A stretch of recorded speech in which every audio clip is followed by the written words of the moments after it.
Wow, what a great keynote. Now, in this keynote, we saw about how technology was being used to solve the world's problems. I'm Lawrence Moroney. I'm reporting from the Coffee with a Googler stage here on level 2 of the Moscone. And some of the technologies that we saw in play during the keynote were things such as the Android M developer preview. I'm looking forward to downloading it and trying it out for myself. We also saw updates to things such as Android Wear and some fabulous stuff that's available in the Internet of Things space, such as Project Brillo and Project Weave.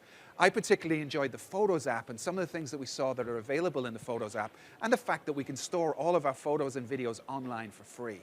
But I think the crowning glory of it was the stuff that's happening in the virtual reality space. There was the new Project Cardboard was announced, and I see people walking around with the new Cardboard devices now. And including that, there was also the Project Jump, which will allow you to film your own virtual reality 3D videos.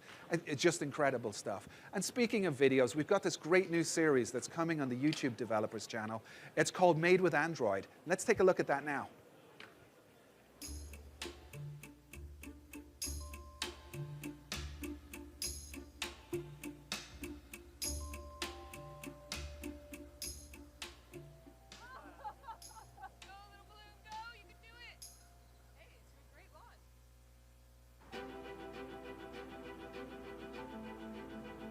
How far away are we from the 52 miles. Oh, wow. It's still going strong. It's still pinging regularly with locations, and that's fine. My good friend Vimal is great at coming up with crazy ideas, and I love helping him implement them. And he told me about his crazy awesome idea to send cameras up on weather balloons, and I was all in.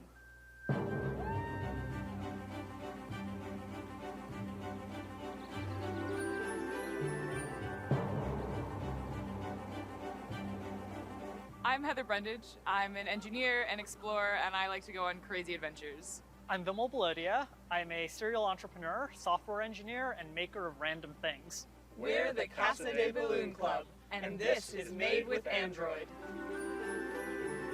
Launching weather balloons is kind of an interesting engineering challenge, plus the fact that you can get pictures of the Earth from 80,000 feet, where you actually see the complete blackness of the sky and the curvature of the Earth, and it's absolutely incredible. We used Android because it was a very affordable device. Another reason why we used Android is it had fantastic documentation. One of the greatest things about Android was that it was very easy to pick up. Literally just downloaded the SDK, read through the first tutorial on how to build an app, and then built the first prototype of this all in an afternoon. And instead of using this battery, we're going to be wiring in one of these holders. Up above 30 to 40,000 feet, the normal lithium batteries that are sitting in your phones will not work all the way up there because they'll just freeze. We actually have to hook our phones up to external battery packs that are using disposable lithium primary batteries. I actually do all of this in my living room. I just have a little bench, and you don't really need that much to do a project like this. Our most basic payload is just an Android phone. And with that phone, we're able to get GPS location as well as altitude. Android allowed us to take control of the phone in a low-level way that we needed. We're using these phones in a way that they're not designed for, and other phones don't let you do that. So the app that we developed for our balloon launches is pretty much the polar opposite of a normal well-behaved mobile app. A normal well-behaved mobile app tries to be very careful about power consumption. It tries to play well with all the other apps that are running. It doesn't want to hog resources. We want it to be running all the time. We never want it to sleep. We want it to always be the most important app that is running, and make sure that if for whatever reason the phone reboots because of a low power situation or something, our app comes up and running. That's something that a lot of other phones don't allow you to have access to, but Android allowed us to have that control. And there's our phone booting up. Good times. Checked the weather for this Saturday, and actually it looks fantastic. Ahead of time, I end up doing a lot of work on the computer, and I'm looking at wind simulations to figure out a good launch location, as well as expected drop zones, checking that against no-fly zones and airports in big cities to make sure that we don't have any issues. And oh, it'll pop over Los Banos and land A little bit a over little Fargo. Fargo. That's not a bad area. Nice. Sweet. So it looks like Saturday's gonna be good.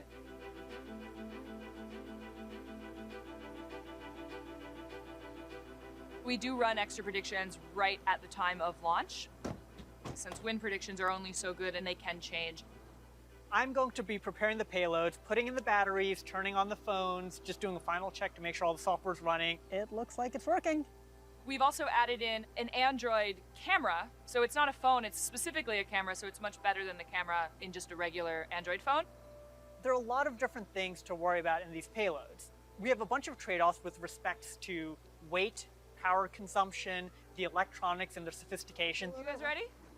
At the day of the launch, we have a minimum of 3 people. We have the helium person, the balloon person, and the lift person. And then ideally, we also have a 4th person with us who's reading off the directions. Slide balloon neck approximately 3 inches over the PVC balloon fill nozzle. This is by far the hardest part. All right, helium fill, Ready? go.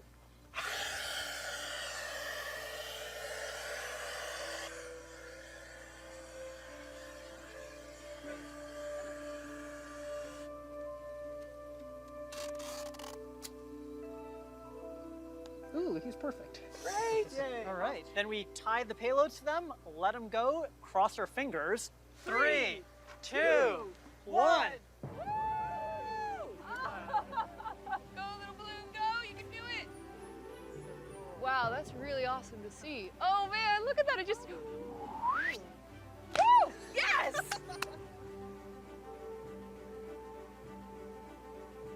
Once the balloon is in the air, we're actively tracking it. We have 2 devices in there. They're both sending us GPS location. So they're close. They're a little off from each other. But you can see she's drifting southeast ever so slightly, which is exactly what we expected.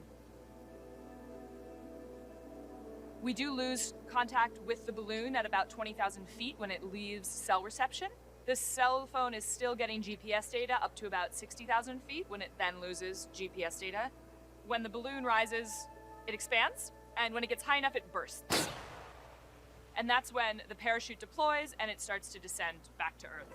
At this point, it's falling at about 5 meters per second with a parachute, and it's spinning around. So it takes it a while to get a cell reception and a GPS lock once it gets below there. It could land on a freeway, which we hope not. It could land in a farm field, or it could land in the water. We don't know.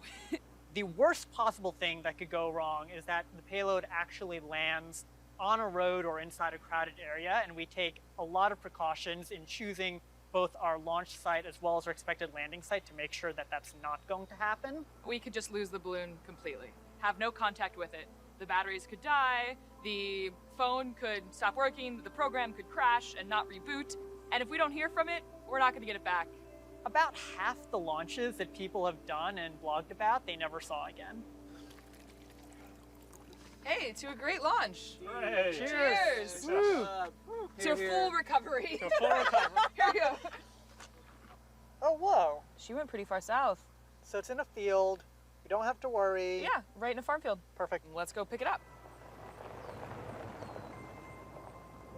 This was a perfect day for Central Valley wind. It was exactly as we usually expect, a nice southeast wind. Yeah, so I'm about as zoomed in as I can possibly be. And here, wait, let me show you the map. So one of the great things about using an Android phone is actually, in addition to using GPS, also using network triangulation. So we have a much more accurate location spot on it down to a couple of feet. Just hoping there aren't like snakes. Or sprinklers. Your sprinklers. Typically, we can see the red parachute sticking up. This time we couldn't, so we had this big green and no red dot. So we had to start tromping through the field, but finally we got right on top of it, and there it was. Found it! Woo! Awesome! The Android device knew where it was well enough and was able to communicate its location to us well enough that it led us right to it. It was a homing beacon, effectively, just purely through GPS data. And even if all we knew was, hey, it's in this field, it would have taken us forever. A combine would have found it before we did. We would have had to fly over the field to see that. Oh, wow. Oh, my goodness. Yeah, everything is still pretty safe and solid and secure. Dang. Oh, man, Whoa. look at this. It just tied itself pretty into a much- pom-pom. Wow. So here is our happy, reliable phone. It's been ticking along. Still on? Nice. It is still on. It has a great connection too. Awesome. Let's. Everything looks to be intact. When we recover the payloads, we bring computers with us and we like to look at the pictures. Which is really satisfying at the end of a long day to see these pictures that you've just retrieved. If other people are interested in doing ballooning, Our code is open source and available online. Everyone who does this has their own site and has their own blog and tells their own story about their launches and their payload and their experience. And we've read a ton of them and learned a lot from that. And we also want to share our story at casadeballoon.club. We're Casa de Balloon Club. And this was made with Android. The problem with regular lithium batteries is when it gets really, really, really cold, they stop working. So that's why we had to switch to lithium primary batteries. All right. No. Taken away from me. Oh my God. We're done.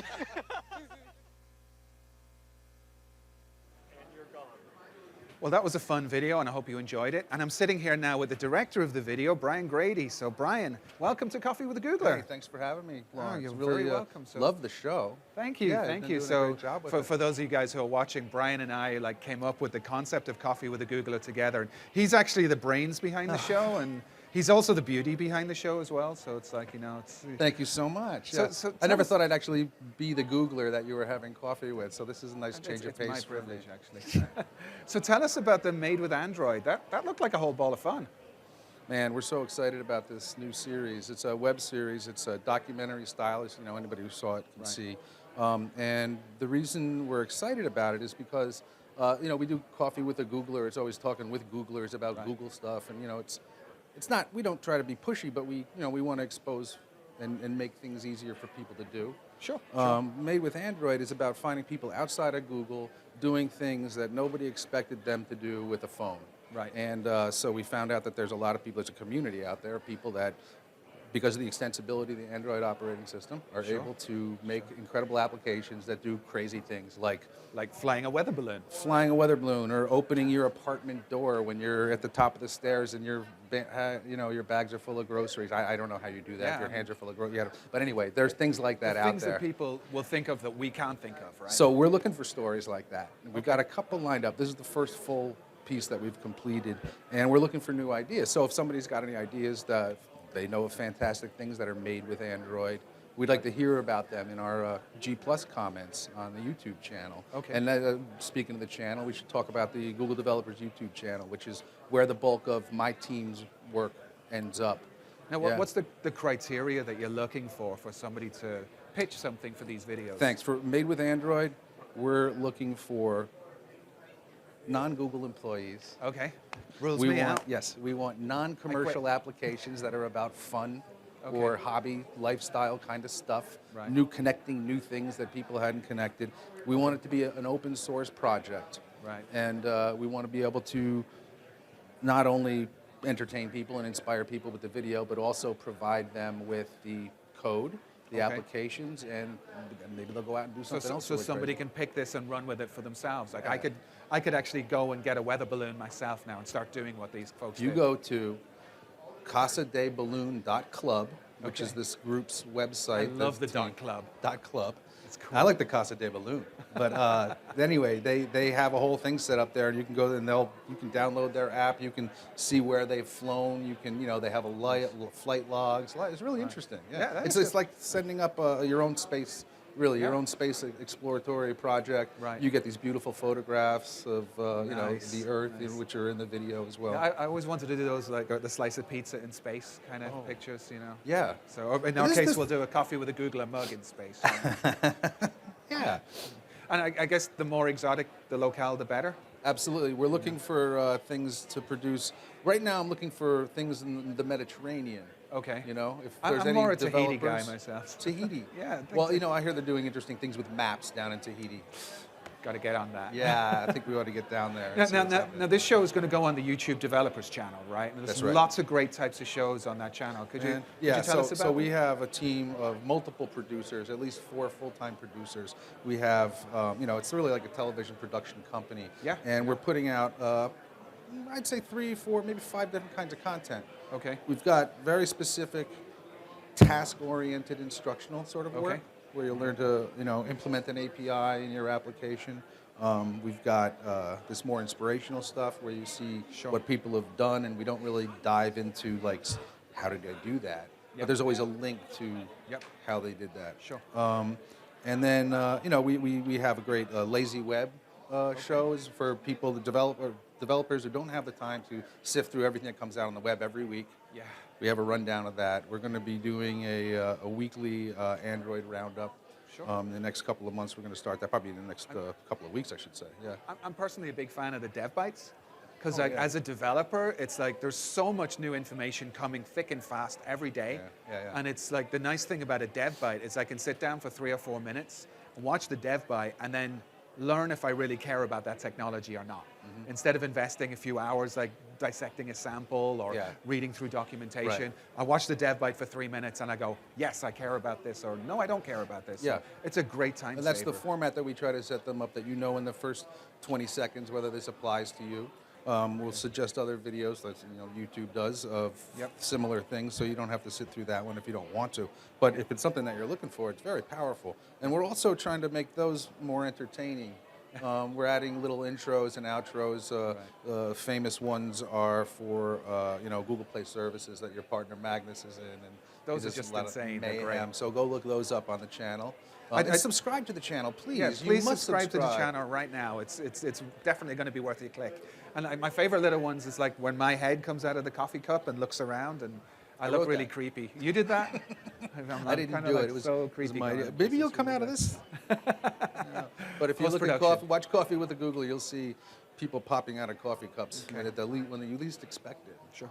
And now, in addition to like all this stuff, we also have these Udacity courses, right?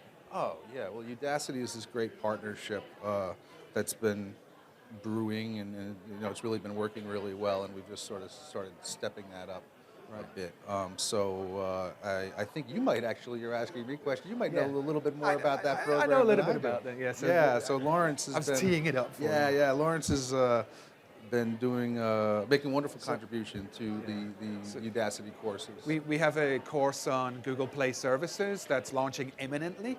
And so in that one, we're going to be covering some of the great technologies that we actually saw in the keynote. Some things such as maps and location and ads and analytics, and there's so many that we're putting in, I can't remember them all. But one of the nice things about how these Udacity courses work is that, if you're not familiar with them, is that a lot of the times video instruction tends to be a talking head, and it's a person presenting and then pointing at some code and then asking you to download something and maybe read a document, and then it's just them continually talking. It's very one way. But the way these courses have been set up is that they're much more interactive. And obviously you can't interact with an instructor, right, because they're on the computer screen, but it's lots of short segments, and then those segments usually end with a quiz or a challenge. And don't you do occasional live streams where you'll have the experts available? Yes, Yeah, yes. so there is a little. So there is that level of interaction. If you're doing the nano degree, for example, you can like interact with instructors. And there's also these code jams that they do where lots of people get together. I was actually in Dublin a few months ago for the launch of one of the study groups there, one of the code jams around the Android Fundamentals Udacity course. And it was really cool because that's when you get a bunch of developers together to start working through all the problems together. Because these courses aren't just handing you the information and expecting you to know it. They're actually challenging you to do stuff step by step. And when a bunch of people like that get together in a room, I mean, just like as a filmmaker, to film that and capture some of what's happening is amazing. Yeah. So I want to do more of that. Sure. But you mentioned the nano degree program with Udacity. Wow, what an opportunity for people that aren't necessarily coders to learn how to code in Android, make an application, and it's all available online. It's all available online, and you end up with a certification that you can use on your resume. Yeah. Right? This is like This is getting you a job, actually. Yeah. You can That's the actually goal. get the nano degree and get a job. But we have also made some interstitial programming to show for Udacity. I mean, this might be a surprise for you, but I believe my friend in the control room has a video. It's the Udacity nano degree Let's run it. trailer. Yeah. Shall we? Yeah, should Let's we run watch. it now? Yes. Sounds good to me.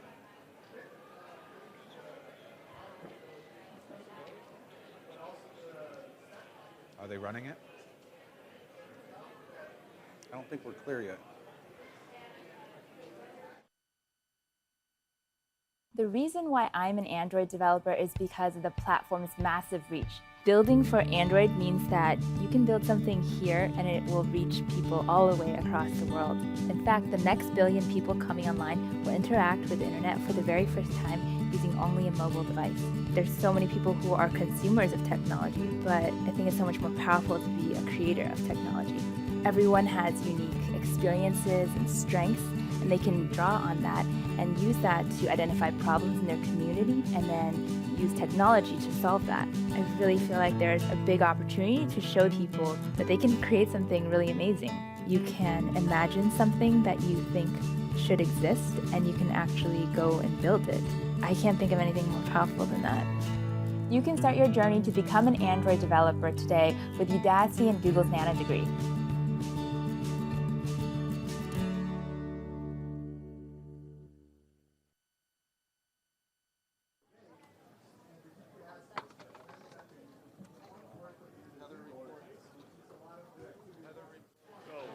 Hey everyone, welcome to Coffee with a Googler. I'm here with Sebastian Thrun, founder of Udacity, and I wanted to just hear a little bit more about the announcements today in the keynote. Can you tell us and share with the world what everyone's doing, what you and your team are doing at Udacity? Yeah, we're really pleased to see that Sundar took the time to talk about our new NanoDegree. That is basically a way to bring education to the world, to democratize education. Google, a wonderful 14 great instructors at Google have teamed up with my startup company Udacity to bring education to the entire world, including Egypt and many other places. Awesome. Where did you get the idea for Udacity? Because you used to be at Google, right? I used to be at Google. I was a mid-level manager in Maps and eventually made it into Google X and founded Google X. And then at some point I realized one of the most important things we have to do is to provide education to people, not just information, not making just the words information accessible, but about making the words education accessible and democratize it. So I took time out, I started Udacity, and we have, I don't know, more than 4 million students. We're doing fine. That's really awesome. And is the education primarily focused around developers, or can you share more about the breadth of the offerings that Udacity has? Yeah, so the Android NanoDegree with Google that we announced today, which is built and undersigned by Google, by Peter Lobos and his team, really teaches people to become Android developers. So if you take the education, you get an NanoDegree, you should be able to find a job in the Valley or in the world. And in the Valley, we pay for a good Android developer easily $100,000 or more in salary per year. So it's really meant to find people a job.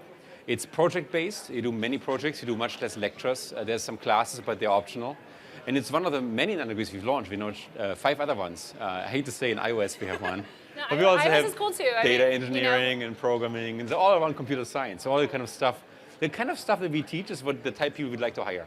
Yeah, and I think that's a game changer, right? It's like bringing more people into the industry and having this industry knowledge really helps more people come into our industry faster, because I know that the next 20 years we have so many jobs and we're going to need them filled by amazing people around the world. Yeah, and this is kind of stuff, I mean, I'm a former university professor from Stanford, and this is the kind of stuff we can't really offer at Stanford because it is so bleeding edge. I mean, we announced a new feature here at Google I/O, and we already have a course online where you can learn how to program this. That speed can... Yeah, and so can you tell me, so this NanoDegree program from, is it free? Does it cost money? Can you tell, like, if I wanted to sign up today, what do I have to do? Do I have to have some background experience? How do I get started? So first of all, it's free. Udacity's mission is to democratize education, and we can't democratize if we charge money. So anyone in the world can study all the content for free and do even the projects. However, to become really good, you want our feedback, you want services, you want mentors, you want code reviews, you want some engagement. And these things cost us money, so we charge money, and we charge $200 a month. Google has very graciously in Egypt just offering 2,000 scholarships for students so that students can get those services and still study for free. In terms of prerequisites, if you've never programmed before, don't try it. It's too hard. In fact, we have a little test there. Maybe become a designer? Yeah. No. Take a different NanoDegree. Do programming first. We have a whole bunch of those. You can start at the very beginning with Udacity. But Android is really meant to be kind of a proficient, top-level Android developer, the same way Google would hire internally. Got it. And so you touched on, and we kind of talked a little bit about how Udacity is going to help drive job creation. I heard when I was talking to Peter backstage a little bit about this Career Summit. Can you speak to what the Career Summit is and some of the goals of that? Yeah, that's totally cool. Laszlo Bock and his team at Google have decided they're going to invite 50 of the top Android finishers for a NanoDegree over to Google in November, all expenses paid, for a multi-day summit where we do a hackathon and you meet Google recruiters, and possibly a few of them find Google jobs. So that's a great motivation to the students in the world to sign up for it, but it's also a great sign that Google is willing to really consider alternative credentials. In this case, its own NanoDegree, alternative to conventional college credentials. Yeah, and so it's not even that this is going to be a long-term goal. This goal can be accomplished this year. It's going to be accomplished this year. And think about what's at stake. Like, how many people we have in the world who don't like their job, who can't get good education? Like the entire Middle East, for example. My friend Tom Friedman talks about that he believes if there's good education in the Middle East, there'll be fewer terrorists. Think about mid-career people. Like, we have stay-home moms to turn into software developers. We had a professional golf player who became a data analyst. Right? Yeah, These kind of shifts don't exist today, and in this workforce, we need paths for those people. If we do this, humanity could be twice as productive. Yeah, and so you spoke about the Middle East. I know that your team has also been working with Google to enable even more educational opportunities, specifically in Egypt. Can you tell me a little bit more, and our audience a little bit more, about what's going on in Egypt? So Google has a really great working relationship with the Egyptian government, and so do we by association. And Google has decided to to translate several courses that we've jointly built into Arabic, end to end, so that a non-English speaking person could still study and become a top-notch software developer, Android developer, and so on. And on top of it, Google is putting in study centers, job centers, and stipends for students to take those materials. For me, it's great because I'm passionately following the sad news of the Middle East every day and the entire Arabic Peninsula. I truly believe if we brought good education to that specific part of the world, there'd be alternative pathways for people to get rid and do something productive. Yeah. And picking Egypt is a great launching pad because Egypt is relatively stable, has an extremely talented and inspiring population, and has actually a huge number of women in technology, as I just learned, which I think is really important to bring more women in technology. Yeah, so as I was mentioning, so I work on the Women Tech Makers program here at Google, and my role is to increase the visibility, community, and resources for women in technology. And I think so often we don't hear of all the amazing women globally that are in the technology industry. And so specifically when we're thinking of the Middle East, so Arabic is first. Have you guys started thinking about what countries you might go to next? We have translated various classes into up to 40 different languages when it comes to subtitling, but the narrative is still in English. We are currently took investment from Japan, from Europe, Germany, and from Brazil. We are very heavily contemplating China at this point, and we have a huge following in India.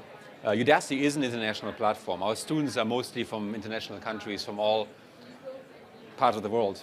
And that's our mission, to be global. And when I was talking to even some women yesterday, we were talking about how, so it's like in order to, I think, really increase the participation and the graduation rate from these courses, I think what's really powerful about what you're doing is this end-to-end translation. Because I think sometimes subtitles aren't enough. Like the more that we can have natural language speakers actually teaching these courses, it makes it feel not just for women, but I think for people of any nation to have it feel like it was made for them. So I think that's a really cool aspect of what you're doing in Egypt. And so I was telling you a little bit backstage, so I had the privilege to bring together a 4-woman team to create the new Android for Beginners course. That's wonderful. And so those are just the women that are specifically at Google. There's also a whole team at Udacity.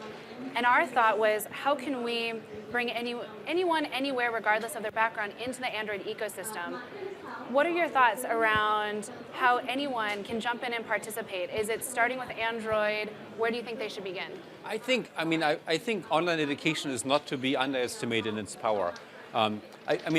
It's easy to box people. I don't want to box anybody here, but I've heard some of our female students voicing, look, we feel less intimidated than in the classroom with like 90% males that are all kind of super smart and raise their hand and make us feel slightly inferior.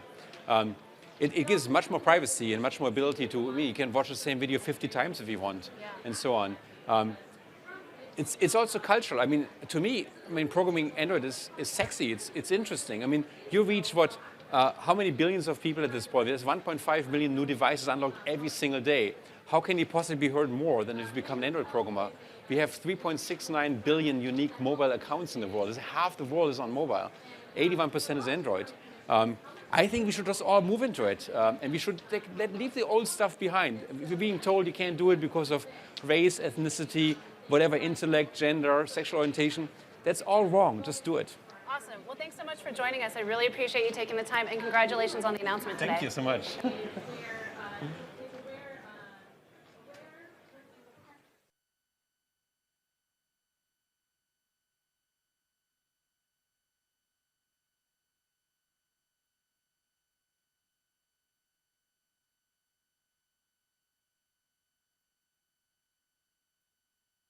The Android Wear platform is flexible enough to allow your app to display information to the user whenever it's useful.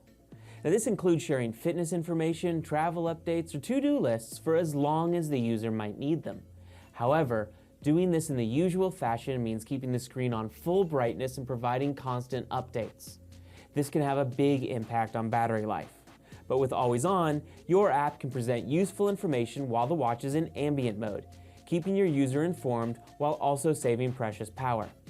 Hi, I'm Timothy Jordan, and this is a quick introduction to keeping your Android Wear app always on. Android Wear operates in two primary states, interactive and ambient. When in interactive mode, the watch can display full color with fluid animation and can respond to user interactivity.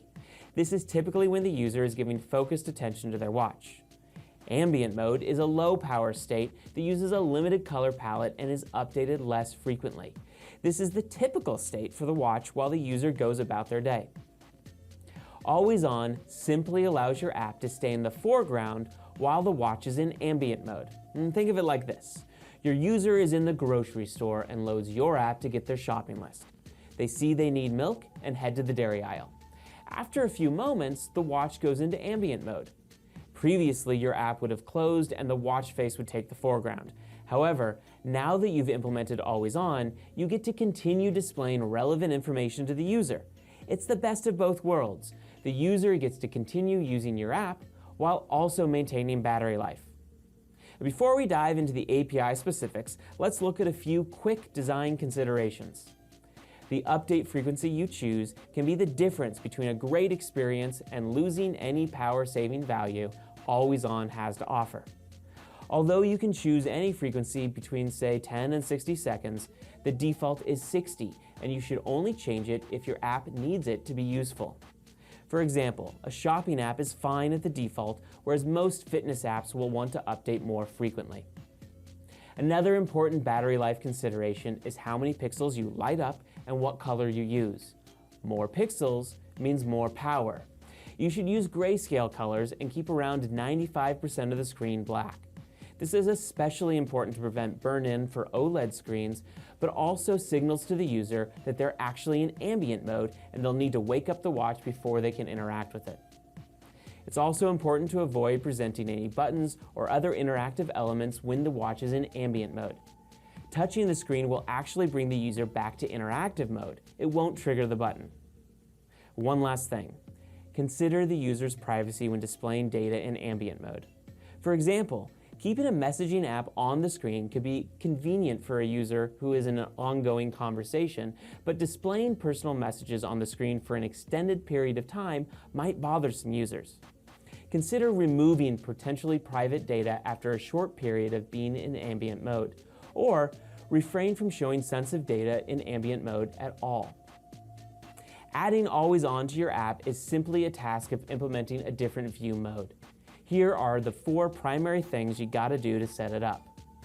You currently need API level 22 or higher, or level 20 and up if you plan to support backwards compatibility. Make sure you have these dependencies in your Gradle build file. Add the wearable shared library in the wearable app manifest, and add the wake lock permission to the handheld and wearable app manifests. That's it. Now you're ready to start coding. You'll want to create the Always On activity. It should extend wearable activity. In the onCreate method of this activity, call setAmbientEnabled. When the watch switches to ambient mode, the system calls the onEnterAmbient method. Override this method to update your UI to a more basic view. Don't move anything around. You'll want to keep the same layout, but you'll transform into a limited color palette, stop using anti-aliasing, and remove interactive controls such as buttons and so on.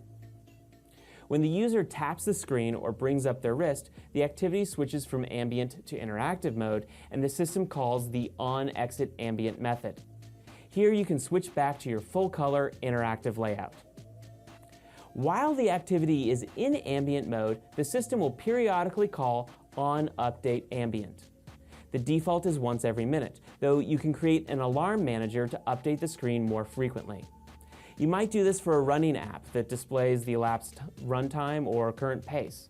However, to realize the battery-saving benefits of ambient mode, avoid updating the screen more than once every 10 seconds. Take a look at the documentation for more details and sample code for building great always-on experiences. Remember, the user experience you build for Wear gets to take advantage of the power and flexibility of the Android platform, along with some special functionality just for the wearable experience.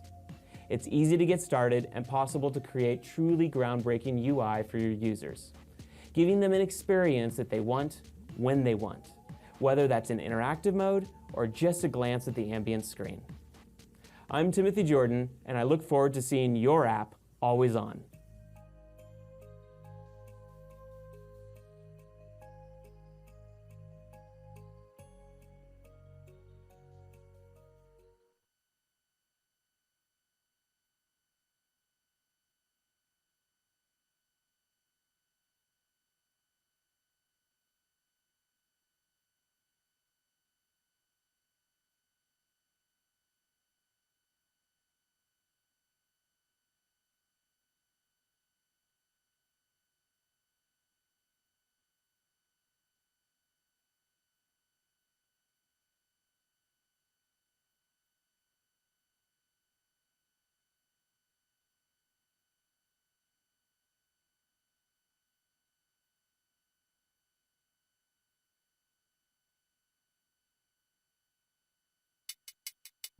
Welcome. Hi. 大家好. I'm Rich. What's with Google Play to Mark?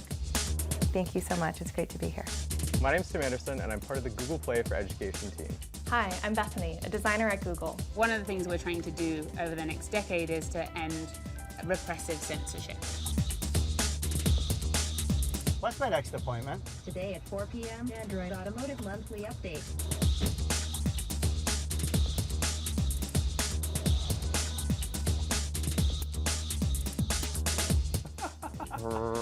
This is an incredible place with lots of great stuff being worked on every single day. And we're going to incorporate one more element, so let's dive in. The show featuring actionable startup advice. Welcome to the lab. Gigabyte. Okay, guys, seriously. I think that's pretty awesome. Build better apps. Oh, come on! Really? That's it for this time.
Hey everyone, what's up? It's Rob Dodson. Today on Polycast, I'm going to show you a very important technique for writing reusable elements. Plus, I've got a boatload of Polymer goodies to give away, but you're going to have to stick around till the end of the episode to figure out how to get your hands on those. So, first things first, let's talk reusable components. All right, what I'm going to talk about today is a very important technique that applies to both Polymer 08 and 05. It's one of those things that I see most beginners get wrong because, frankly, it's just really confusing. So let me give you a scenario. Let's say we have a folder structure. We're creating an element that we want to share with some folks, and this is the look of our project so far. So we've got tinybadge.html. This is the tag that we're going to create. And then inside of here, we've got our Bower components directory, and inside of there, we've got polymer.html. Now, if I open the definition for tinybadge.html, you'll see up here at the top, the first thing I'm doing is I am importing Polymer HTML, and I'm importing it from that Bower components directory. So I'm basically hard coding the path Bower components in my elements definition. Let's say I'm happy with the look of tinybadge. I want to share it with the world, so I publish it to the Bower registry. I tell everyone how cool it is, and all my friends go and install it. Let's look at what their project looks like. Okay, my buddy installed tinybadge. It ends up inside of his Bower components directory. So now they've got Polymer and tinybadge as siblings in their Bower components directory. But wait a sec. If I open the definition for tinybadge HTML, you'll recall that I've got this hard-coded Bower components path in here. So this element is expecting a sibling Bower components directory. It's expecting something to exist like right at this level. But it doesn't, right? We're inside of our friend's Bower components directory because they installed our components. So this path right here is going to give us a big fat 404. And our friend is going to be like super bummed out. Now, we can change this. We can totally fix this. We can just change this path to a relative path. And we sometimes refer to this as using the canonical path. The idea here is that if you're using a front-end package manager, all of your packages are going to be siblings. And so if you just use a .. / relative path, you're basically saying, hey, I'm referring to something that is in one of my sibling directories. So that's why we call it canonical, because you're always sort of sibling to your dependencies. But hold on a second. Let's rewind a bit. This is our original project structure. This is how we were developing our component. And the whole reason why we had this hard-coded Bower components path was because we needed to be able to preview this thing while we worked on it. If we change this to a canonical path here, then we can't preview our element. So now we're in this really crappy dilemma of either being able to preview our component as we're working on it, or being able to actually share it with people once it's finished. And this is really not a great dilemma to have. So last year, we put together an article which explained a really clever directory structure plus Bower configuration hack you could use to develop and preview a shareable element. What I'm about to show you is a new tool created by a member of the Polymer team, which removes a lot of this craziness and lets you develop your element in a very sane fashion. So let's check that out. So this is the element that we're going to be creating. Again, it's this sort of tinybadge element. You could imagine it's something you might toss inline into a project, like a list or something like that, to let someone know they've got some emails or some alerts piling up. The first thing I'm going to do is create a Bower JSON file. I'm going to give my element a name, and I'm going to include some dependencies. So I'm asking for web components.js and Polymer. Over in my terminal, I'm going to run Bower install to pull down all of those dependencies. The next thing I'm going to do is install a library called polyserve. So I'm using the npm command. I'm doing a global install to pull down polyserve. And what polyserve is basically a server that is going to let you write your element using canonical path URLs. It then intercepts those URLs and it serves them from your local Bower components directory. It was created by a member of the Polymer team to try and work around this dilemma of not being able to preview and share the same component. So I'm going to boot up the polyserve server, and you'll see here that it started on port 8080. And it's serving tinybadge from the path localhost 8080/components/tinybadge. Now over in my project, I'm going to create a tinybadge HTML file. The first thing I'm going to do is import the definition for Polymer. And you'll note that I'm going to use the canonical path when I do this. Then I'm going to give my tinybadge a DOM module with an ID that matches the name that I'm registering. I'm going to throw a content element inside of the template there. And lastly, I'm going to call the Polymer constructor and pass in the tinybadge name. I'm also going to include a style tag, and this is just to give my tinybadge a little bit of look and feel. You'll see that I'm using that host selector from the previous episodes, so that way I can target the element itself. Over in my demo HTML file, I'm going to start off by including a script tag for Web Components Lite.js. Then I'm going to include an HTML import for my tiny badge element definition. Lastly, I'm going to include a style tag, and I'm just going to kind of use a nicer font family on the page so the badge looks a little nicer. And then down in my body, I'm going to create a list, and inside this list, I will drop in a tiny badge element inline there so that we can kind of create like a fake inbox.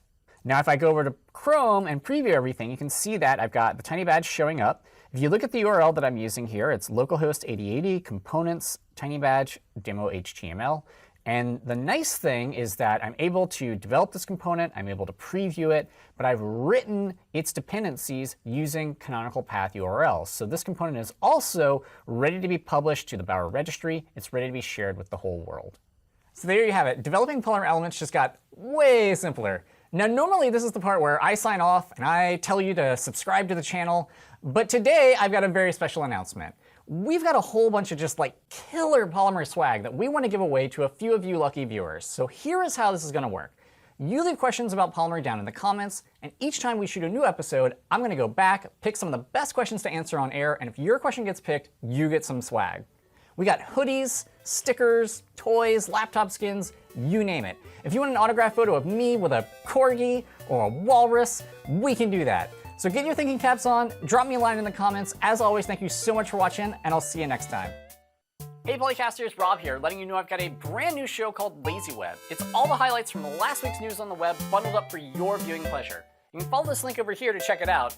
Be sure to subscribe, let us know what you think on the Twitters, and as always, thanks for watching.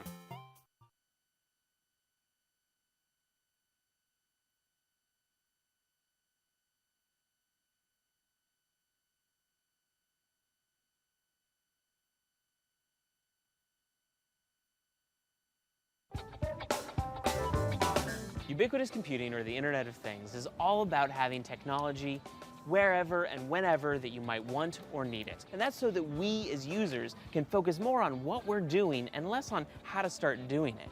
That could be anywhere. It could be on your wrist, in the living room, in your car, anywhere and everywhere that makes sense. For developers, this means thinking less about developing an app and more about solving a user's problem, whatever they happen to be doing. Now the trick here is that there's new paradigms for all of this. It's not just about sitting down at a desk with a keyboard anymore. How can we use speech, gestures, context, and glanceable UIs to make an effortless experience for the user, whomever they happen to be?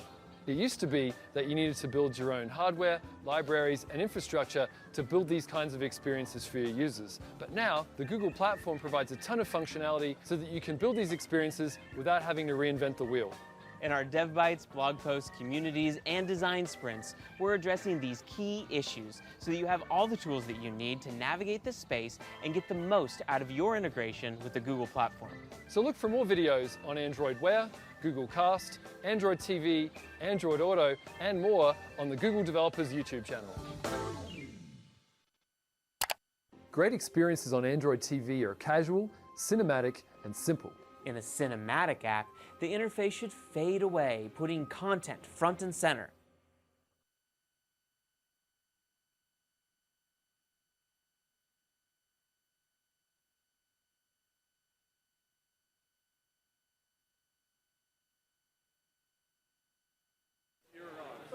Hi, I'm Natalie Villalobos, and here at Google, I have the extreme honor of working with incredible women in the technology industry. And today, I have Macy Kwong visiting the Coffee with a Googler stage. Welcome, Macy. Thank you. Thanks for inviting me. So I'm really excited to talk to you today about what you're working on. Can you give our audience a little peek into some of the projects that you have going on? So I've done a lot of things majorly in games. I'm the GDE for wearables, so I have done a lot of apps for glass and for wear. Right now, I'm working on VR games for Google Cardboard. So the game concept is you're in a dungeon and try to find enemies nearby you by the audio. So they're come invisible, but you have to look around and hide and seek and find them. How do you get rid of them? You have to pretty much kill them. better balance, but Cool. And I guess stepping back, how did you even get into creating that project? Like, how did you get into the technology industry? I have been always interested in technology. I used the computer when I was age of 3 because my mom, she got her hands on computer really early on, but then she kind of stopped letting me using it when I became a teenager because where I grew up from, computer was considered as a really bad thing. But maybe that's why made me want to use You went computer more. more Yeah. because it was like being forbidden and stuff. So after I came to North America, I started learn how to use computers, and I took a class in programming. It was really overwhelming. I really loved it. I have art background. I can draw. With the add-on of programming skills, actually can combine like good-looking things and technology together, make them become some sort of useful tools. Yeah, something beautiful, Yeah. design and develop. And then, Exactly. so that app that you were talking about for Cardboard, Yes. can we get it in the Play Store yet? Not yet. It's in beta testing. Actually, I sent an open invite to all my Google Plus friends, and we have around 20 people in my beta testing group. Once it's ready, and everyone can have it. Nice. I'm excited for it. Thank you. So you mentioned an acronym. You said GDE. Yes. What does GDE stand for? So GDE is the Google Developer Expert Program. I'm honored to be nominated by one of the local GDG organizer. And I had ran a couple of events related to Google Glass at that time, and I was being selected. Super Yeah. cool. And so, what do you do as a GDE? Like, so you're doing these cool projects with Cardboard. I think you'd also mentioned earlier that you do some workshops, like some technology workshops. So Yes. you're also a teacher. Yes, I really like technology, and I would like to share my experiences, and also, if I can, I would like to educate as many people as I can. As a GDE, we don't really have a restricted curriculum. It was more like an endorsement from Google. However, I think being a wearable GDE is really, really exciting because our group is very small, so we actually are able to have Google Hangout every month with the Google X team.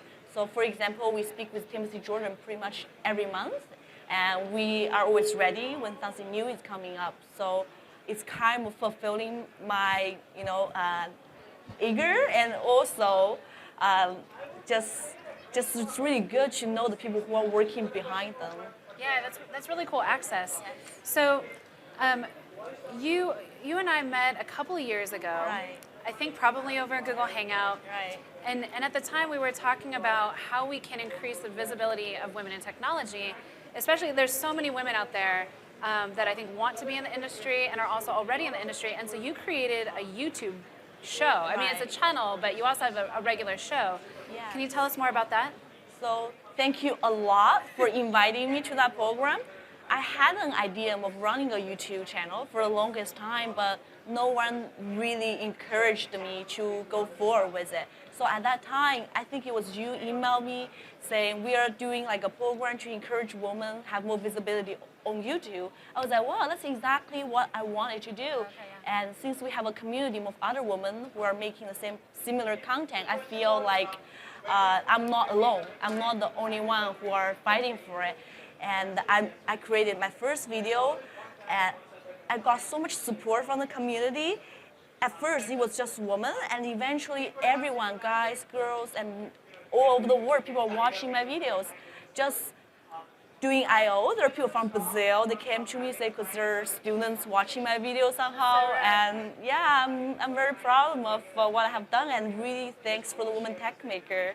Yeah. And so, tell us, what is your show called? Because I know that the audience is really stoked. I'm sure they want to watch it. Yeah, so my show is called Code to Create. So coding to create things. Awesome. Yes. And I guess it's like that blend again of your art background with your Yes. development background. Yes. So I'm trying to cover things that's difficult for me. My goal is try to create a video Stack Overflow. So things that's things that's really hard, but hard to explain in a text format. So I try to bring them into a video format that is easier for people to consume and understand. Especially for developers, we have so many buttons and things that you should click. It's very hard to explain over just images and text. And so you're a Google Developer Expert. You're creating really awesome applications for cardboard, for wearables. It's awesome. Tell me, what do you think is the future of wearable technology?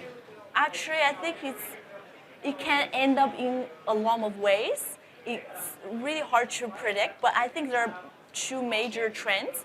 One is all the wearables become less visible, so it will just look really normal us, and glasses gonna look just like regular glasses, clothes just look like regular clothes but with some chips in it. I think another trend is people just gonna get used to it.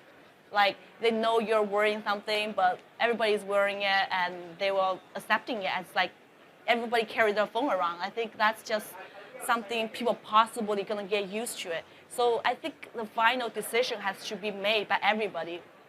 It's not just the people who are creating the tech, but also the people who are using them. Awesome. Well, thank you so much for spending so much time here.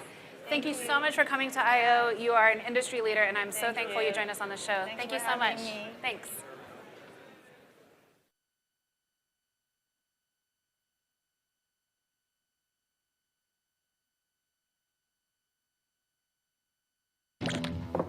Compressor Head is a movement. It's a show about the movement. Well, no, it's the data compression revolution. The magic of compression.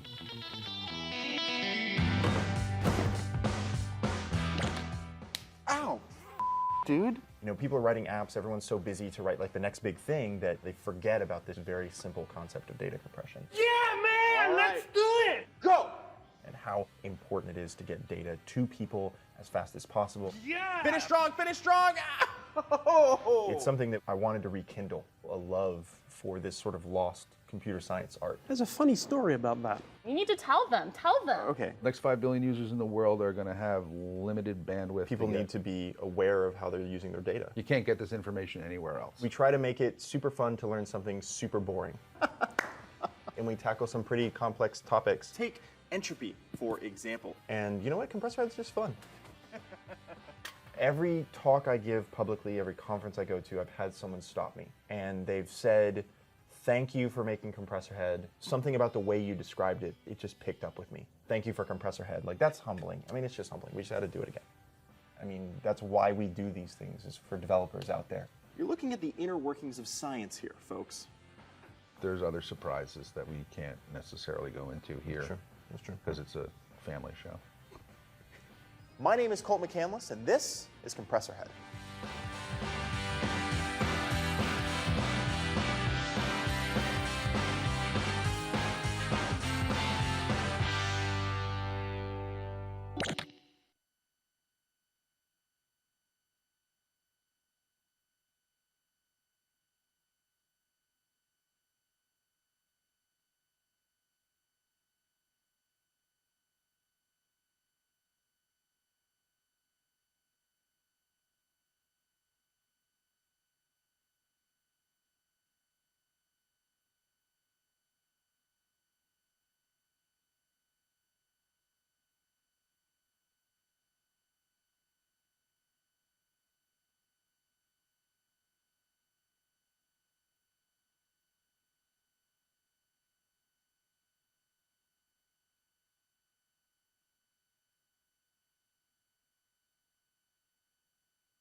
push notifications are coming to web apps, and one best practice that just became an anti pattern. I'm Rob Dodson. This is LazyWeb.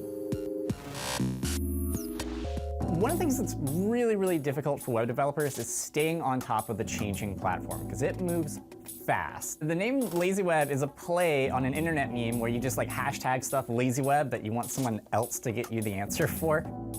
So everything that we cover on the show is stuff from mailing lists and videos and articles. It's all things that you could totally Google if you had like 1,000,000 hours in your day, but nobody has that much time. So what I do, I go out, I find all the coolest stuff and distill it down for you and give you just the best parts. LazyWeb is intended for web developers of really like any level. So you could be an absolute beginner and you're gonna find out the latest trends and important new libraries. You can be an intermediate developer and get the news on some framework that you happen to be using. Or if you're an advanced developer, you can learn about APIs as they're landing in the different browsers. So the LazyWeb show comes out every single week. It is amazing how much stuff happens in web development in just 7 days. If you want to catch it, you can subscribe to the Google Developers YouTube channel. That way, you'll never miss an episode. That's it for this week, folks. Take a deep breath, enjoy the visuals, and to all you LazyWebbers out there, thanks for watching.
Hey everyone, what's up? It's Rob Dodson. Today on Polycast, I'm going to show you a very important trick, how to inherit from native HTML elements. Not only will this save you a ton of accessibility headaches, but it's also crucial if you want to work with forms or tables. So let's dive in. So inheriting from a native element is really not that different from creating a brand new tag. You've still got the Polymer constructor that you're calling. The difference is you pass in an extends property and you pass in the tag name that you're inheriting from. And to use your new element in markup, it's really straightforward. You use the original tag name, you get an is attribute, and you pass in the extending tag name that you've created. So button is super button. If you want to do this in JavaScript, you call document create element, pass in the original tag name and the extending tag name. Now, creating an element in this fashion is known as a type extension element. And as I said before, they've got a few very nice benefits. So let's say you're working with a table and you've got this fancy TD element that you've created inside of here. What's going to happen is as the parser is working its way down the page, it's going to hit this thing and it's actually going to hoist it outside of the table. Because certain elements like table and UL and OL, if there are contents inside of them that the parser is not expecting, either it's not going to render them or it's going to do this thing where it hoists them out. And that is probably not what you're intending. It's going to render in sort of a weird way. So we can fix this. Instead of creating a custom tag name, we can extend the native TD element and create a fancy TD that way, and we're all good. Another use case for type extension elements is forms. So forms normally try to package up all the values from all the input elements that are inside of them. But if you throw a guy like this into a form, it's going to be like, I have no idea what this tag is. I don't know if it has values. I'm just going to ignore it when I submit my payload to the server. So again, we can fix this by extending the native input element. So input is fancy input. This is going to get all of its values sent to the server. So we're all good there. The other cool benefit is if you look at the native input element and you press the tab key on your keyboard, normally what you'll see is a focus ring go around it. Now, this focus state is very crucial for users of assistive technology. There are a lot of folks out there who cannot use a mouse to interact with the screen. They rely on keyboard navigation to get around. And for them, these focus states are very, very, very important. If you're extending the native input element with a type extension element, you're going to get this focus behavior for free. Otherwise, if you just created your own tag, then you need to add your own tab index, you need to add your own roles, you need to add your own ARIA attributes. There's a lot more accessibility work that you have to do when you're not extending native elements, because then you kind of just get it for free. So let's take a stab at implementing our own type extension element, and that'll really highlight some of these benefits. So to start off, what I'm going to do is create a Bower.json file. I've got an element that I'm creating called GHButton. It's going to look like the buttons that you see on the GitHub website. I'm depending on Polymer, and I'm depending on the 0.8 release here. Over in my terminal, I'm going to run Bower install to pull down that dependency. Because Polymer implicitly depends on Web Components.js, I'm going to get that for free as well, which is really nice. And the last thing I'm going to do is run the polyserve command. Now, polyserve, if you recall from our last episode, is a little server which allows us to write our elements using canonical path URLs. If you have absolutely no idea what I'm talking about right now, you can follow this link right here to catch the previous episode, and that will explain everything that we're doing here. Now, over in my GHButton HTML file, I'm going to start by importing Polymer HTML, and I'm going to use the canonical path style to do that. Then I'm going to have a DOM module with an ID of GHButton, and inside I'll throw in a template and a content element. And lastly, in my script, I will call the Polymer constructor, pass in GHButton, and I'm going to pass in extends button, so we've now created a type extension element of the native button tag. Now over in my demo HTML file, I'm going to start by importing Web Components Lite.js. Then I'm going to include an import for GHButton HTML. Lastly, down in my body, I'm going to use the button element. I'm going to say it is a GHButton. And then I'll just throw some hello world text inside of it. Now if I go over to my browser to preview this, I'm going to get this little button element up here in the corner. You can see that when I click on it, I get the behavior I expect. If I tab to it, I get focus rings around it. Most importantly, when I flip on my screen reader, I can actually navigate down to it, and you'll see that the screen reader is going to read the content of the button, and it's going to announce that it is a button. It's actually announcing this implicit role here. Now that is very, very useful.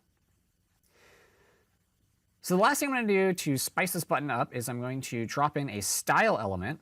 And I've got a bunch of CSS that I've included here. I've just taken this from GitHub's CSS file. So you don't have to worry about what all these selectors are. One thing to note is that I'm using the host selector to style the element itself.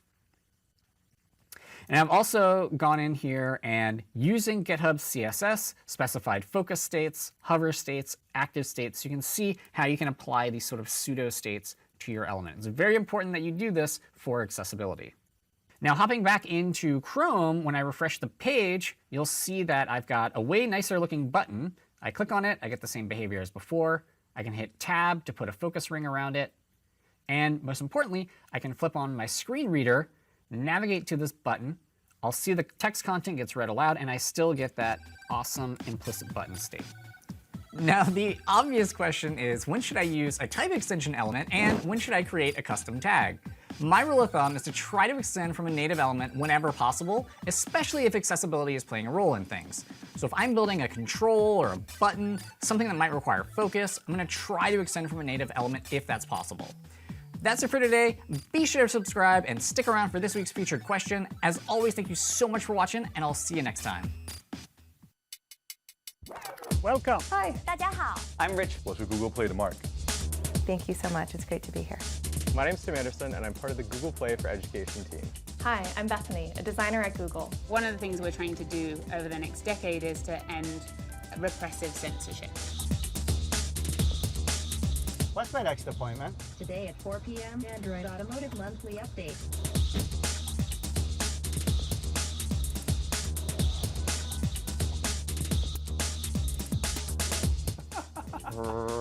This is an incredible place with lots of great stuff being worked on every single day. I'm going to incorporate one more element, so let's dive in. The show featuring actionable startup advice. Welcome to the lab. Okay, guys, seriously. I think that's pretty awesome. Build better apps. Oh, come on! Really? That's it for this time.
Hi, welcome. So we're going to get started before we're all full in this room, just for the live stream.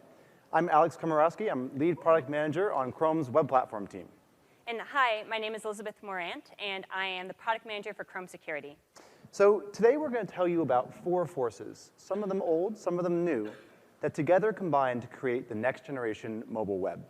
Now, a lot of the times at I/O, we tell you about all kinds of amazing features that are going to come 6 months, maybe a year from now. But today we're going to cover only things that are already shipped in Chrome that you can use. So we don't have that much time, so we'll cover things at a pretty high level. But there's lots of great dev bites and box talks here at I/O that go into more depth on all of these. So let's get started. So the reason that Elizabeth and I are here is because, well, we love Chrome. And we love Chrome because, like many of you, we love the web. I mean, it's kind of amazing that you can connect with any topic or community you want without asking anyone permission, which allows all kinds of kind of wacky stuff to happen. So my personal favorite is this site called Real Ultimate Power. Do I have any, know what that is? Okay, yeah, there's a few of you out there. So this is this amazing satire site. This guy has a page about ninjas. He's super crazy into ninjas, and he hates pirates. Oh, of course. That's important. But he just put this site up there. People thought it was hilarious. They shared it. People found it and loved it. My crew team, we actually found it and we loved it so much that we We actually posed for a picture as ninjas and uploaded it to the site. Okay, you have to show everyone this photo. Okay, kind of set myself up for that, but here's the picture that I am extremely proud of from a number of years ago. Which one is you? So I'm actually not entirely sure, but based on the farmer's tan, I'm pretty sure that that one's me. So, well, anyway, I embarrassed myself, you embarrassed yourself. Okay, all right, I guess it's only fair. So when I was 12, I was really into video games, especially adventure games. So I took to the internet to make my first website. And clearly this was my first introduction to programming, and I owned up to it with the giant space in the bottom that I didn't know how to get rid of. Very subtle. But the point is that this let me connect with this huge community of people out there who had the same passions as I did. Yeah, all 400 of them, if I see that counter right. Yeah, half of them were me refreshing the page. Anyway, so these are just a few weird examples. But the web is a really powerful technology that's enabled a number of very thriving businesses to form. E-commerce alone in 2014 was worth more than $1.5 trillion. Jeez. It's huge. It's trillion with a T. Yes. Wow. So the point of this is we've shared some examples from our past, but we're not alone. In fact, I bet that almost everyone in this room and on the live stream has a connection to the web. It's this amazing, vibrant, weird, global community that we're all a part of. It's awesome. Okay, so the title of the talk is The Next Generation Mobile Web. So what are we doing on mobile? That's a great question. So mobile was a fundamental shift. It changed the assumptions from desktop. So performance became incredibly important, making sure that you could hit 60 frames per second on devices that were running battery power. And there's other capabilities that just became totally critical. So push notifications, for example, are just crucial to how you interact with your mobile device, and the web couldn't do it. To be honest, native apps really just were well suited to this environment.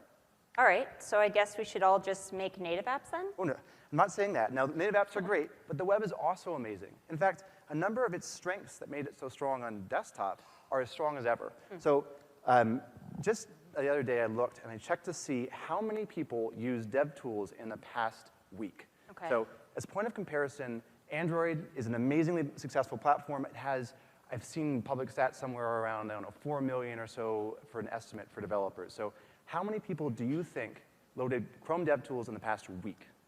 A week, maybe a million. Turns out the answer is 25 million people have used Chrome DevTools in the last week.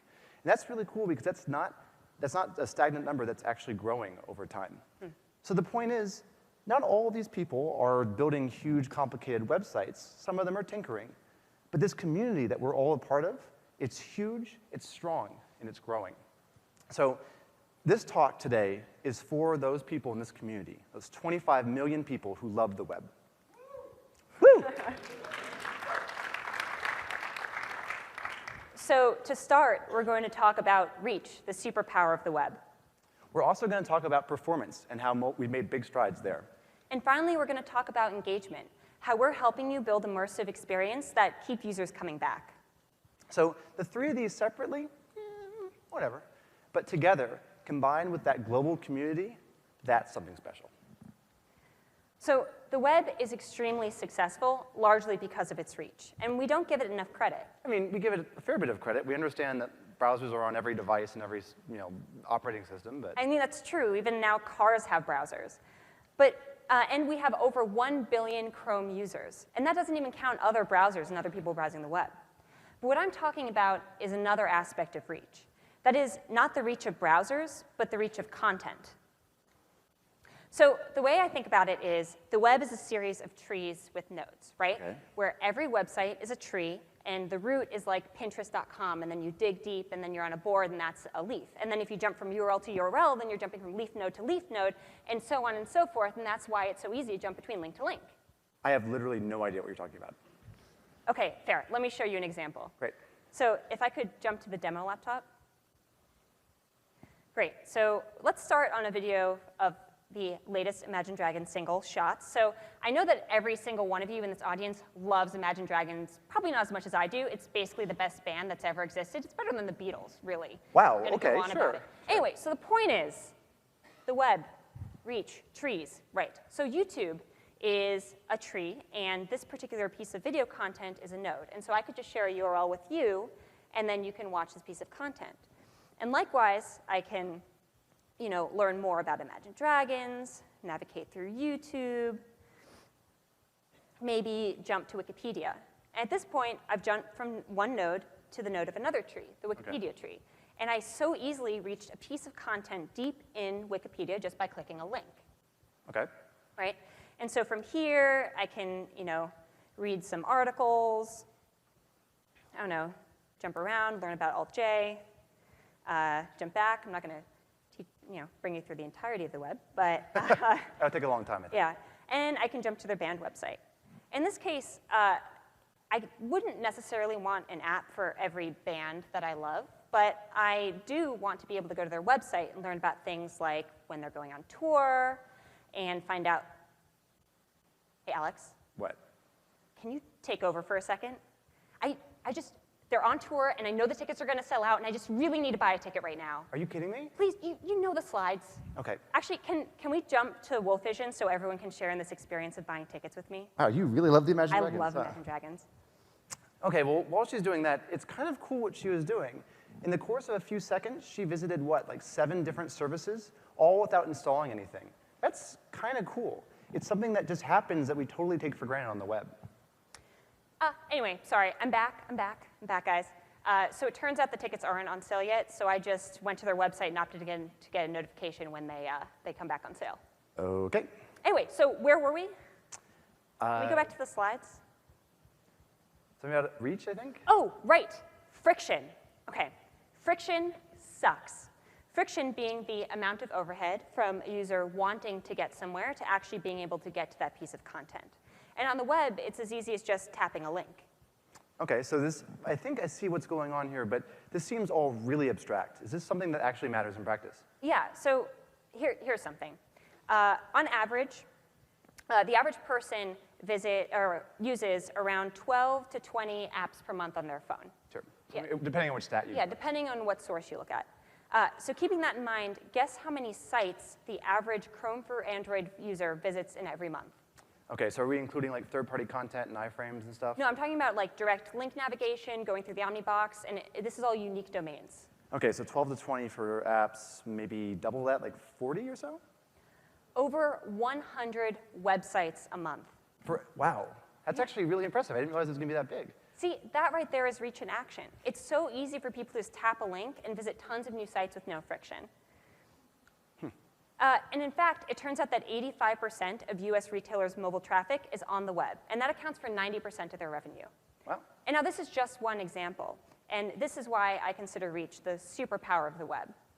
So the way I think of it is, now bear with me, you want people to form a meaningful relationship with your stuff. But first, people have to find it. Okay. So it's kind of like the web is one big speed dating venue, right? Where you can jump from person to person and get to know them a little bit. And just like you can jump from website to website and get to know it a little bit before committing and creating developing a relationship with that content. And you're never afraid to necessarily click a link because what's the worst that can happen, right? After 5 minutes, the bell rings and you move on to the next place. And the point is that you can then, when you decide you want to commit, you can build that relationship over time. And so we take reach for granted, but it's really as important as ever. Okay, so that's reach. But of course, just as important on mobile is performance. But what does good performance mean? How do you know when you're done or when you're good enough?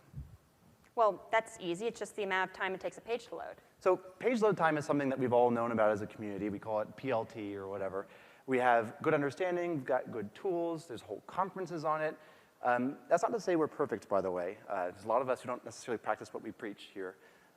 But on mobile, other metrics matter too, like scrolling performance. To have that illusion that the content is sticking to your finger as you scroll, you got to hit 60 frames per second consistently. But which of these metrics should we look at, and which one should we be optimizing? So the answer to that is this concept that we call RAIL.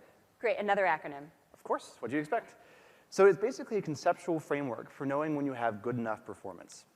So the key insight is, when is performance good enough? Well, when the user can't perceive it, that's when it's good enough. I'm pretty sure Don Draper didn't actually say that. Okay, good catch. He didn't say that as far as I know, but he might have said it, if only he had cared about this kind of stuff. But the point is, there's actually a lot of research on this. So if you're trying to get that illusion of smooth motion, of course you want to hit 60 frames per second, which means 16.67 milliseconds to put each frame on screen. Now, if you want to have the user feel that the thing happened instantaneously, research tells us you've got about 100 milliseconds.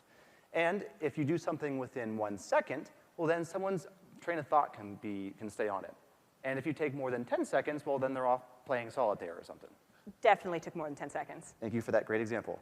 So anyway, these are the golden standard for you to hit. And Rail is basically just hitting these goals in the context of your web performance. So the first one is R for reaction time. So basically you have, this is exactly when the user puts their finger down on the glass and starts interacting. You have 100 milliseconds to do something, to show you got it. Yeah, sure, otherwise the app feels broken or slow. Exactly. So that's 100 milliseconds to change the button color or to show a loading indicator or show, I got it, I'm not frozen. The next one is animation time. You've got, of course, 60 frames per second is the gold standard, which means 16.67 milliseconds. Now, that's not a lot of time. So if you do anything, you might miss that. So you have to be really, really careful. So the last one is, or the next one rather, is idle. Why is idle part of Rail? Okay, so you have to do some work that's going to take some time, like image decodes or whatever. Sure. And you can't do it when the user's interacting. So a good time is when the user doesn't have their finger on the screen. Right. However, what if the user's finger comes back in while you're doing that work?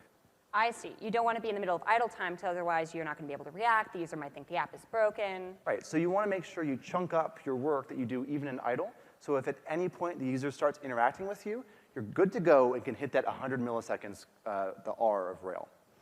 And the last one, of course, is our friend load time. Of course, it still matters, if not more, on mobile. And the gold standard here to keep the train of thought solid is 1 second. I wish everything loaded that fast. Yeah, it's pretty low, right? Remember, this is for perfect performance. And things like Quick and Service Worker actually make this feasible for the first time.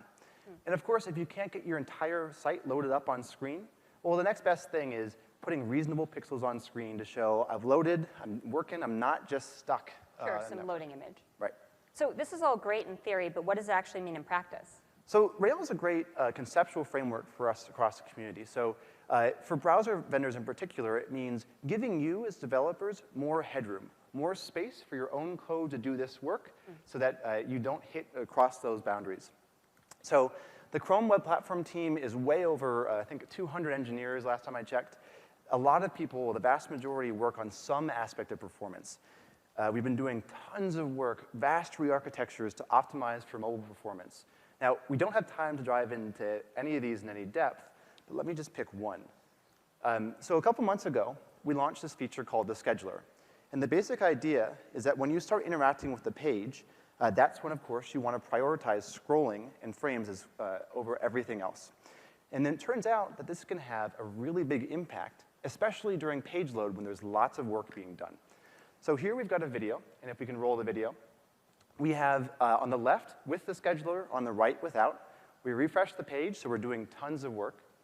And you can see that one on the left scrolls way more smoothly than the one on the right. So this is a great example of Rail motivating work for us as browser vendors to make your site just get faster automatically. Thanks. So if we can move on to the next slide. So it's not just on us, it's also on developers to work with us. And so part of it is better tooling so that you can understand your own performance really well. So of course, DevTools is incredibly powerful. A new feature that you can try out in Canary behind a flag today is a feature called Film Strip. So what it does, it shows you on, you can see it up there on that row of images, it shows what pixels were on screen at different parts as you loaded the page. And so you can see here that this random C. Wilso guy, his blog is hitting about 8 seconds for the pixels to be on screen, which is way past the 1 second that you want with Rail. And so now, of course, you dig in with DevTools and figure out what's going on. So DevTools is really powerful, but you basically need a PhD to understand all of it. Yeah, it's so overwhelmingly powerful sometimes. So we're also working on tools that will make it so that you can open up DevTools, and it will say, hey, you're consistently missing the A in Rail. It turns out that this third-party script, this analytics script, is doing way too much work on scroll. Consider removing it. And so making it much easier for you to dive in without having to need a PhD. And of course, the last one is just holding ourselves as web developers to a higher standard. So the I/O web app is an amazing example of a highly responsive 60 frames per second web app. Now, it wasn't easy to build, but it is getting easier and easier every day. And all of us, every single time we include a third-party script or resource, or we fetch out to another third-party domain, we should ask ourselves, is this worth it? Is this going to make it me lose or go past those goals in Rail? So there's only so much time to cover performance. The point is that we've made a lot of big strides, and I think that this is a great framework for us as a community. So the web has the superpower of reach, and now it's possible to have 60 frames per second even for the most complex mobile apps.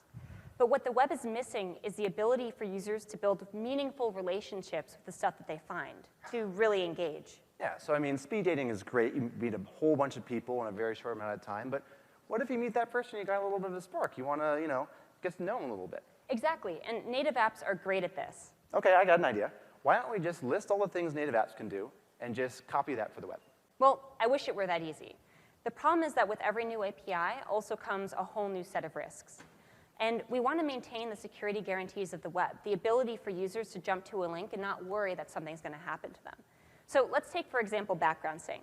So background sync being the ability for an app to fetch and send content when the app is closed, right? Sure. Sounds good. So if you're visiting over 100 sites a month, then you don't necessarily want them all to arbitrarily start syncing the background. Okay. Just like, let's say you browse some embarrassing sites at home, like some celebrity gossip site. I'm not going to call what celebrity Alex is obsessed with. Guilty. And then you go to work, and in the meantime, your phone lost battery. You turn it on when you get to work, and all of a sudden, you start fetching embarrassing content while you're on your corporate network.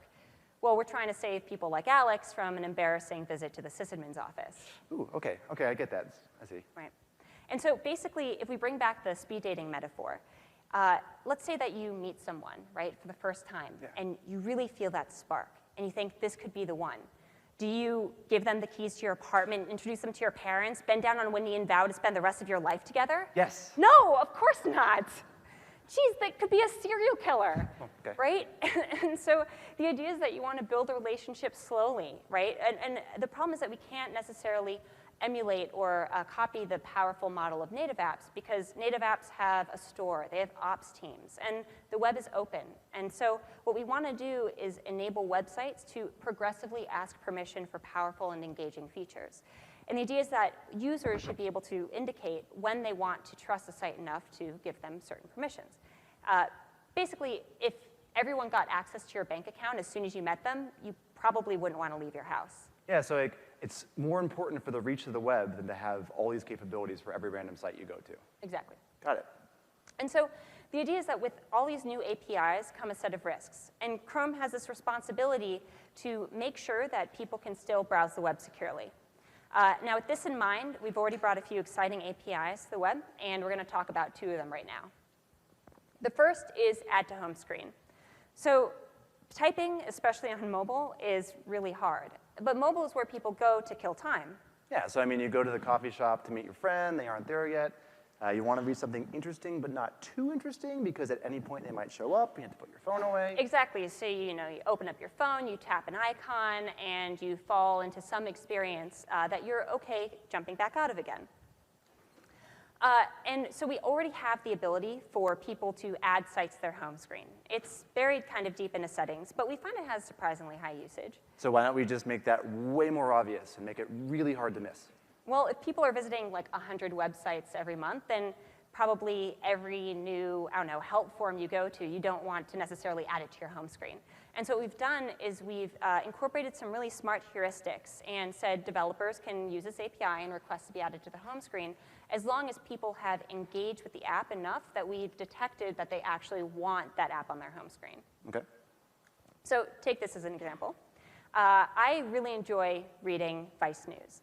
And I read an article earlier this week, and this morning I opened it up again. And I found that I got this prompt from Vice to add the website to my home screen. Okay, but that's awesome, but what happens if you tap that and you don't have connectivity? Well, what you don't want to see is the dreaded offline dinosaur, right? And so native apps actually handle this case very well. Even if an app depends on connectivity to work, they usually have some sort of splash screen saying, sorry, you can't use this, but come back later, something custom to the app. And for that reason, we've only enabled Add to Home Screen for those sites that have a meaningful offline experience. which is a great point that offline is an incredibly important thing for building engaging experiences on mobile web. So, I mean, obviously on your mobile devices, you're way less likely, or way more likely rather, to have a flaky connectivity or no connectivity, or like being at a tech conference where the Wi-Fi doesn't work exactly as it should. The problem is, historically, we've only had App Cache to handle this. So what's the problem with App Cache? App Cache wasn't exactly very popular. So it was easy to get started, which is great, but it's declarative, which is also great.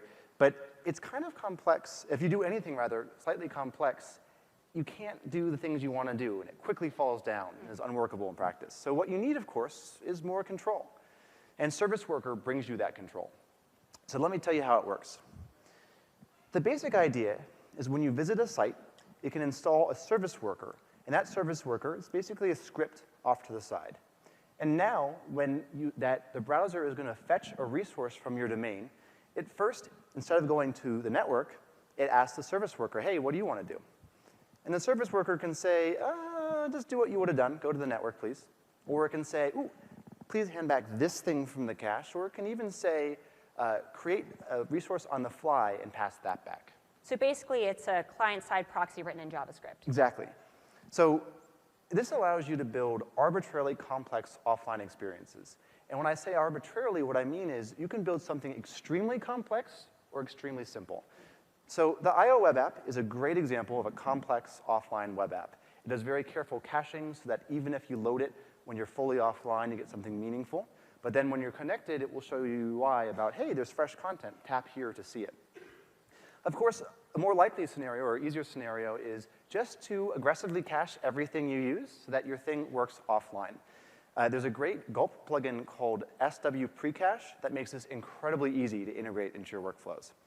And of course, the simplest possible thing you can do is get rid of that darn offline dinosaur for your thing and basically say, hey, service worker, if the user tries to fetch my site and we're fully offline, instead of showing the offline dinosaur, just show my own little splash screen that says, please connect to the internet and try again. That takes only a few lines of JavaScript. So service worker is cool for offline, but it has another trick up its sleeve. So a service worker, a single one, can talk to multiple tabs, or it can talk to no tabs. So it's the first place that we as developers have a place to write and run script, even when no tabs for my site are open. Well, that's bad. People don't want any random site executing scripts in the background. Exactly. And that's why service workers are event-driven. So what happens is a networking event happens. The browser goes to the service worker, says, hey, I got this network event. Service worker handles it. And then it's done. It's just sitting there not doing anything because it can't. And so at that point, we can freeze dry that thing, put it off in storage. Right, until the browser sends a new event to wake it up. Exactly. So when a new event comes in, we bring it back into memory really quickly, which takes, I think, around 50 milliseconds or so in practice in the wild. And then it can go on its way. So the cool thing is that this isn't just related to browser or to network events. You can also imagine other types of events that would potentially wake it up to do work. I see. So the browser can choose what type of event it wants to send based on what it thinks the user actually wants. Exactly. So this is really powerful. It enables an entirely new class of functionality that before wasn't even possible to bring to the web.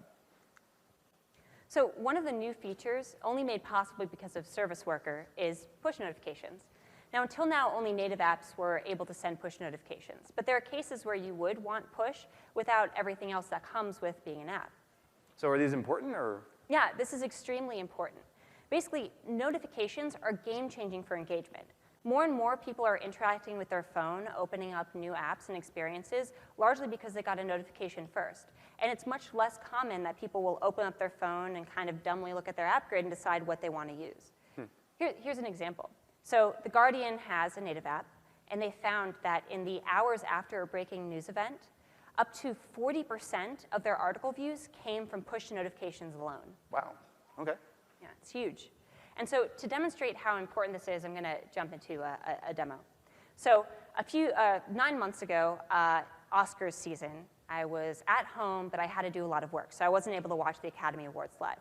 This is a huge bummer for me, so what I ended up doing was I would jump between my computer, and then I kept refreshing the Guardian live blog to see who had won.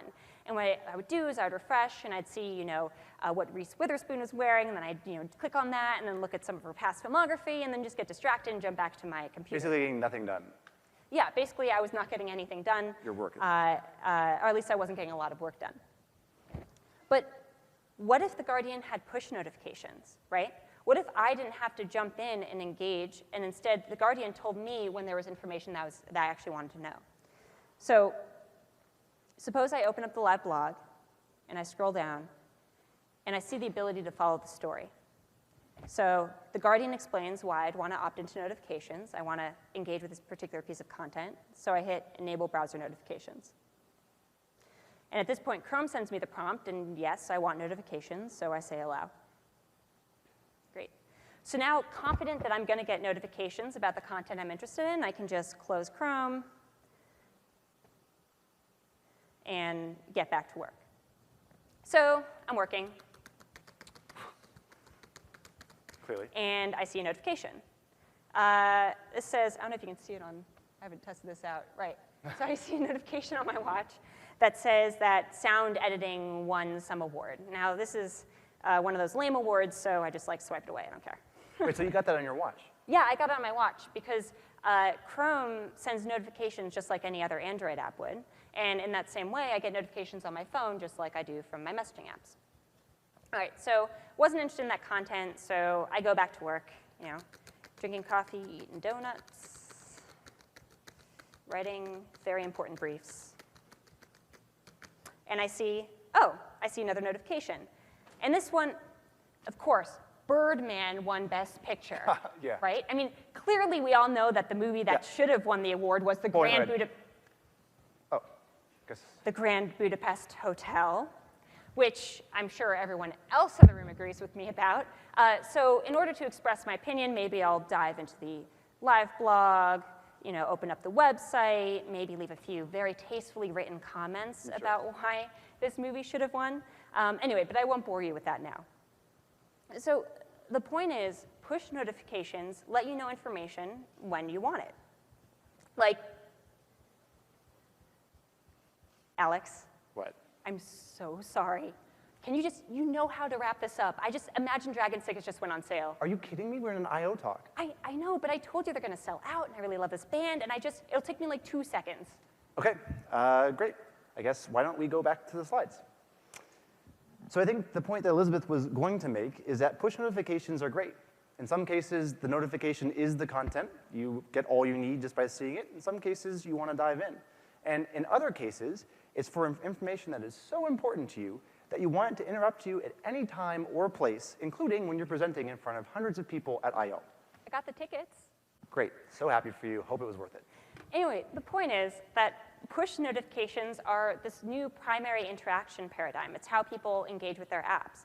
And bringing push notifications to the web allows you to get information about what you care about before you've decided to necessarily commit to everything else that comes with an app. So, for example, I visit Ticketmaster once every couple of months, but I really wanted notifications about this particular piece of content. Okay, so the obvious question that we all have is, when can we use this? 6 months from now, a year from now? Well, this is shipped to all Chrome users today. So anyone who visits a site with this enabled will be able to get push notifications or the add to home screen prompt, and developers can start adding this to their site at any time. And so the Guardian... Woo! I think it's pretty cool, Pretty too. cool, right? So the Guardian and Ticketmaster, both of these engineering teams built the prototypes that you saw today, and they're planning on bringing push notifications to their sites live in the coming months. And they're not the only ones. We have a number of early adopters who are rolling out push notifications within the coming weeks. So the cool thing about this, too, is this isn't just some Chrome-only feature. We designed this very collaboratively with Mozilla, working in standards bodies. And in fact, this is a screenshot from Firefox that I took a couple days ago. Nightly build with a flag flipped that shows them asking for permission for push notifications. So that will be coming there at some point, too, which is pretty exciting. So Service Workers allows us to bring all kinds of capabilities to the web that before really didn't make sense or couldn't make sense. And because we're designing them with other browser vendors and standards bodies, it's something that you can come to rely on. It's kind of like the dawn of a new era for the mobile web. OK, we promised we were only going to talk about today, not the future. OK, well, the cool thing about this is you can start today, because these features are great at progressive enhancement. So if you go to one of these sites and in a browser that doesn't support push notifications, well, you see the same site that you would have seen before. But if you go to that site in a browser that does support push notifications, maybe they add another button that says, hey, I want to be notified when this thing changes. And then if I, as a user, opt in, I can have a really high-value thing that's really important to me even before it's shipped in every browser out there. So I think that's pretty exciting. So we talked about a lot of topics at a high level today, but there are a number of dev bites and box talks that you can visit that will go into a lot of these topics more in depth. So today we talked about 3 things. The superpower of the web, Breach, how performance has made huge strides on mobile web, and how we're making powerful new ways for you to build relationships with your users. Many available now and a lot more coming soon. So the 3 of these alone aren't that special. It's the confluence of these 3 things that's really important. Well, you're forgetting the most important one. That's a good point, because these things by themselves, they just make it possible to do cool things. But what happens when you combine that with this global community of tinkerers and builders and makers, well, that's when something really awe-inspiring happens. We can't wait to see what you build. Thanks.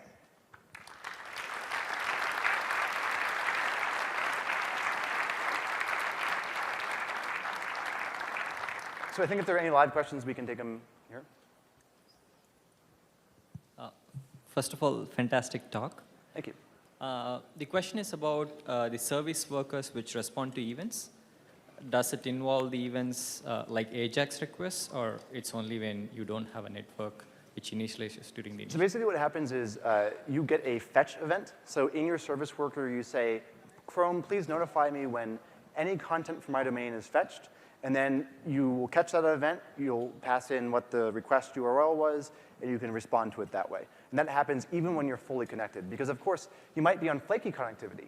And so you want to make sure you can design your experience with total control over what happens over networking to your site.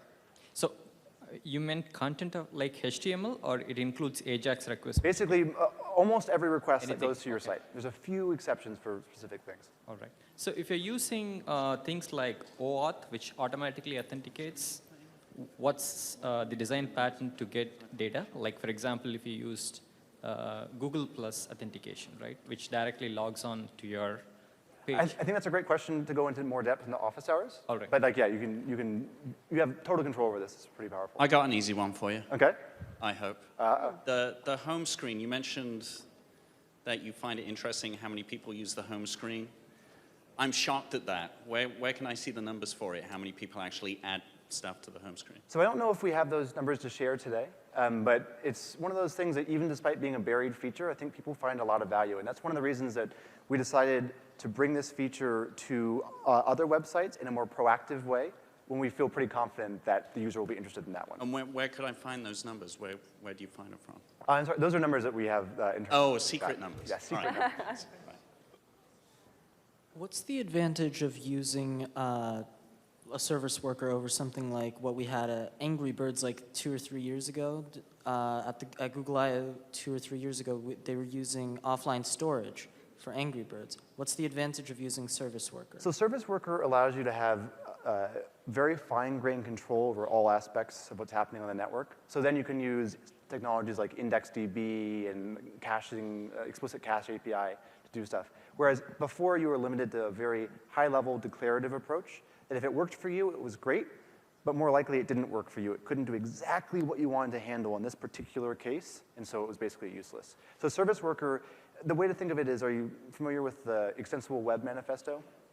So that's a notion that we should be defining the lower level primitives that explain how the web platform works. So getting rid of the high level magic and giving developers access to the low level primitives that make that magic work. So service worker is like digging down deep below app cache to figure out what was there and how it worked and expose that to developers. Does that make sense? Probably not, but okay. Sorry. Hey, I have a question on the user experience on the offline sites that you showed me. So let's say the user is traveling inside a tunnel, and then there is like a network break. So how do we notify the user, like at this moment you are online, and then you go offline, This experience that you are having is the offline period, and then the network can come back again, and you can come online again. So That's great. And so the cool thing about Service Worker is you have full control to do what's right for your app. So in particular, for example, I think the IO Web app does this. If you're on flaky connectivity, it can say, I'm just going to default and show everything directly from the cache and then fetch resources, fresh resources. And so what might happen is the user's already looking at it. Fresh content has come back. You don't want to go plop and put the content there because they'll lose their train of thought. But with Service Worker and some of these demos, what people do is they'll have a small bit of UI that says, fresh content is available if you scroll up.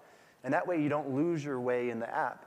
But the point is, of course, that you have control to do what's right for your app, which is pretty exciting. oh, that's cool. Thank you. Hi, my question is in the demo that you showed, I get a notification from the Guardian app, and you go to the home screen of the Guardian app icon, and then you click, and then you open, and then you read. Is it possible that from the notification directly I can? Yeah, that was just a bug in the demo. Yeah. So what happens is when you tap on the notification, your Service Worker receives an event that says the notification was clicked. At that point, you can say, OK, do nothing. Or you can say, focus a tab that existed before, or open a new tab. Yeah, so I was supposed to click on the notification and jump directly to the content that it was notifying me about. OK, sure. Thank you. Hi. Very similar question, but rather than tapping on a notification, what if you get an email with a link? Is there any kind of association that would open up that installed web app? So I don't know the particulars of exactly how it works, but if you have an installed web app with Manifest, there will be some cases that don't necessarily fit exactly perfectly into the intent system of Android, but we're working on those. I don't have all the information for you in depth on that, though, right? Okay. We should take the office hours. Sure. One question. Okay. Are the notification preferences synced across a user's account, or is it per device? It's per device. And the reason for that is the context that you opt in is very device specific. So I might be interested in seeing celebrity gossip on my personal, because I have a thing for that apparently, on my personal machine, but I don't care about it enough to be notified when I'm on the go. And so exactly where the right user context depends on the device you're in, and so it's not synced. And is that notification preference per domain or per specific website? It's per domain, basically. And so the idea is you want to make sure as a site author that you use it very respectfully. So one thing we didn't show in this is the notifications that show up have a very obvious site settings button. And if a user taps on that, they're taken directly into Chrome settings for that domain, where it's one or a couple more taps to revoke permissions for that domain. And so as a site author, you want to make sure that you explain to users what you're going to do and that you respect their attention, because it's very, very easy for them, of course, they are in control, to revoke permission very easily if you abuse it. Thank you. Sure. Thank you so much. Appreciate it.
JP here.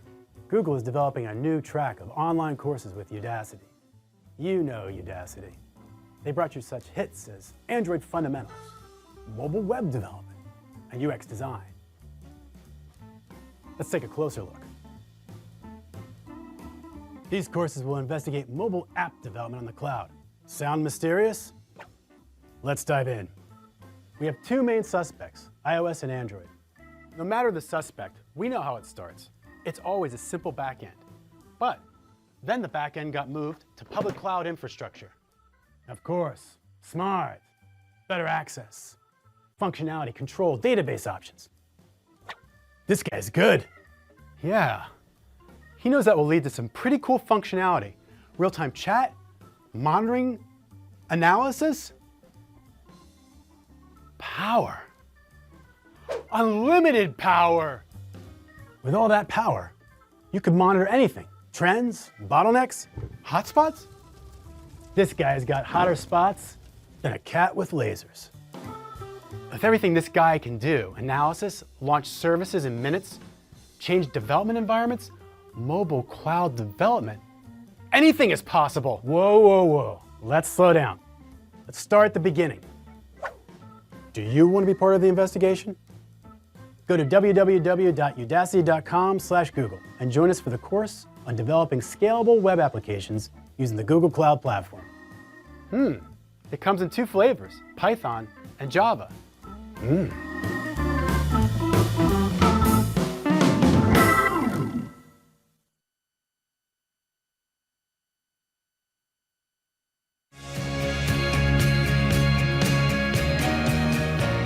I am so excited to welcome you here today, to connect, to celebrate, and even to do some creating. Engaging with other professional women, getting together and building a community where we support and we celebrate each other, this is important to me. Making sure that the world knows that there are actually a ton of smart, ambitious, and qualified women in the tech industry. Women in general don't sell themselves enough, right? Like, you have so many strengths. You do such incredible work. Yes, you need to have the best career you can possibly have, but what can you do to help others? It doesn't take very much effort to help another woman in need. It doesn't take very much to help someone with their coding problem. What I would really like to solve for is creating a global culture that supports building confidence in young women so that they can choose whether they want to be artists or scientists or some combination thereof. We want you to be at the table, creating the technology that will change all of our lives. And each one of you can help make that so.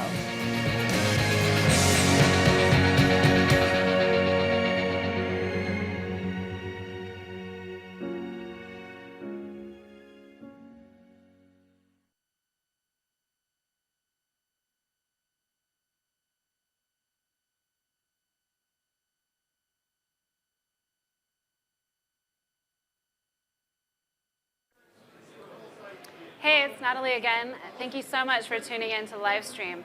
I have the extreme honor of sitting here with Kelly Schuster. She's an Android developer for iTriage, and I'm excited to have you meet her and have her talk about her work. Welcome, Kelly. Thank you so much for having me. Honored to be here. So tell me a little bit, how did you get into the technology industry? I think you had mentioned firmware, hardware, mixing the two. Yes. Tell me a little bit about it. Sure. So I never really thought that I was going to be a tech person in my career. So when I was younger, I started out with a lot of different interests. You know, I did theater, I loved reading, I loved history, and I also loved math and science, but they were just sort of these extra things. And but I had this intense curiosity about computers. I remember staring at my parents' computer and just being obsessed, what is going on? I know there are people in the world that know how this works. It's not magic, and I have to figure it out, you know. So I watched this movie with my sister, Antitrust. It was this movie about it was Hackers, because that's how, Hackers for me, that's what it was. Really? That's awesome. Yay for Hollywood, getting us into tech. Which is rare. Yes, exactly. So there's this scene where he's like at the daycare and he hacks into the system through the daycare computer, and I became obsessed with the idea, like, could you really do that, or was that like a Hollywood thing? So that sort of like got me going on this tech There's something area. glamorous about hacking. Yeah, like, could you really do this? Yep. Yeah, and I actually, when I went into college, I actually was a political science major, and I had to take a science for political science, and so I opted to take physics. And my advisor was like, no, you're supposed to take like meteorology or like intro to astronomy, like the easy science. I was like, no, I really like physics, it's so fun. So then towards the end of my physics class, I realized I was so depressed that I was going to be done with math and science. So I was like, why don't I just switch to engineering? So I switched over to electrical engineering, and I just loved it. It was so much fun, and I learned how computers work finally, and it was awesome. Your career zoomed from there. Yes, exactly. I felt like I like hit a niche, and I was just in my stride. Yeah. So tell me, so now you're an Android developer. Yes. And you're working at iTriage, and you were telling me you're the accessibility lead. Mm-hmm. Talk to me a little bit about what you're solving for and maybe some of the challenges that you've faced in your current role. Sure. Okay. So at iTriage, I'm working on a new app for Aetna's new member experience. So you could check like claims or doctors or things like that. It's going to be so awesome. I can't wait. It makes healthcare easier. Yes, exactly. Super easy. Like information when you want it, and it's going to be awesome. And so one of the big pieces that I'm personally passionate about is developing accessible apps so that all people can use it. And we're really focused on vision impairment. So I'm an Android developer, so I'm doing Android for the app, but I'm also the accessibility lead for web and iOS as well. So you're not busy? Not in the slightest. So it's really cool. I get to work with this group called the Blind Institute of Technology, and they're a nonprofit group run by an engineer and all these tech-savvy people that also happen to be blind. And they come in and they test our app, and I work with them to understand like what can we do from a programming perspective to fix these issues. And I help the developers on our team, about like what are the tips and tricks for coding for web, iOS, and Android that they can implement. It's cool user testing. Very cool, yeah. And they have like their own set of standards. It's not tied to specific regulations, but it's tied to actual usability. Because a lot of the, official regulations, you can check off all the boxes, but still not have a great user experience. Right. So it's you're really putting cool. the user first, right? And I think that's what's really important in developing new technology is you don't necessarily have to start from scratch, right? Like know your users. And so it sounds like you guys are doing a great job talking to the community, and from there you're getting the insights to build for them with them in mind. Exactly, because I feel like I read through the documentation about accessibility, but it wasn't really until I actually got to know them as users that I was like, oh, I was thinking about that wrong. So it's really cool. No, that's really great. And so what would you say like a challenge was and like a creative solution that you implemented in your current work? As far as accessibility goes, I think a lot of it is in terms of like not really knowing exactly how the screen reader is going to read things out, and so finding ways to like set content descriptions on layouts as opposed to on specific views. But as outside of accessibility, like the greater technical challenges, we had kind of a challenge with the back end solution. So when we were looking at all the schedules, and our back end is being developed by another team, and we're not their only stakeholder, and so they were kind of on this longer timeline. So we were like, shoot, we're not going to get everything in time for us to be able to put the app together. So my manager came up with this brilliant solution about, well, why don't we just like have these modes, these different networking modes, and we can build out these fake APIs for us as we develop our app internally. Oh, cool. Yeah, and then as we start getting the services delivered to us, we can just like flip a switch. I was like, oh, this is such a cool idea. Yeah. So we had to be really strict about like separating model view controller in our app, and every platform did this. We pushed the logic of switching modes to the lowest layer of the networking library, and we just started integrating the real back-end services, and it was so awesome because we literally just had to, new base URL, and then maybe a little bit of tweaking with JSON parsing, and it just works. And it's so cool. And there's an Easter egg menu in our alpha channels, so people can switch between like this fake API mode and the real API mode, which is incredible for like the business stakeholders, because it's super hard to demo back-end services to people that are like really high up in companies, because there's like that huge technical gap of knowledge. But if they have the app in their hands and they can toggle back and forth the modes, they can easily see like the progress of the back-end services. Yeah, so. absolutely. And so from all of this, you're incredibly passionate about technology, right? And what I love about, so you're not only just doing incredible work at iTriage, you're also out leading and helping more women specifically get into technology. And so you're also one of the founders and leaders of Women Who Code Denver. Exactly, yeah. So what is that community like and why is it important? Oh my gosh, the community is awesome. So I started out in hardware, like we were talking before, with electrical engineering, and a few years ago I transitioned into Android development. And during that time, I just found meetup.com, and I was like, this is amazing. So I heard them too. Oh my gosh, they're so great. So I just went through and like signed up for every tech meetup, and I was like, oh, Women Who Code, that sounds cool. And I remember I went to my first meetup for Women Who Code. It was a Ruby study group, and I wasn't really like a huge Ruby person, but I was like, oh, it sounds like fun.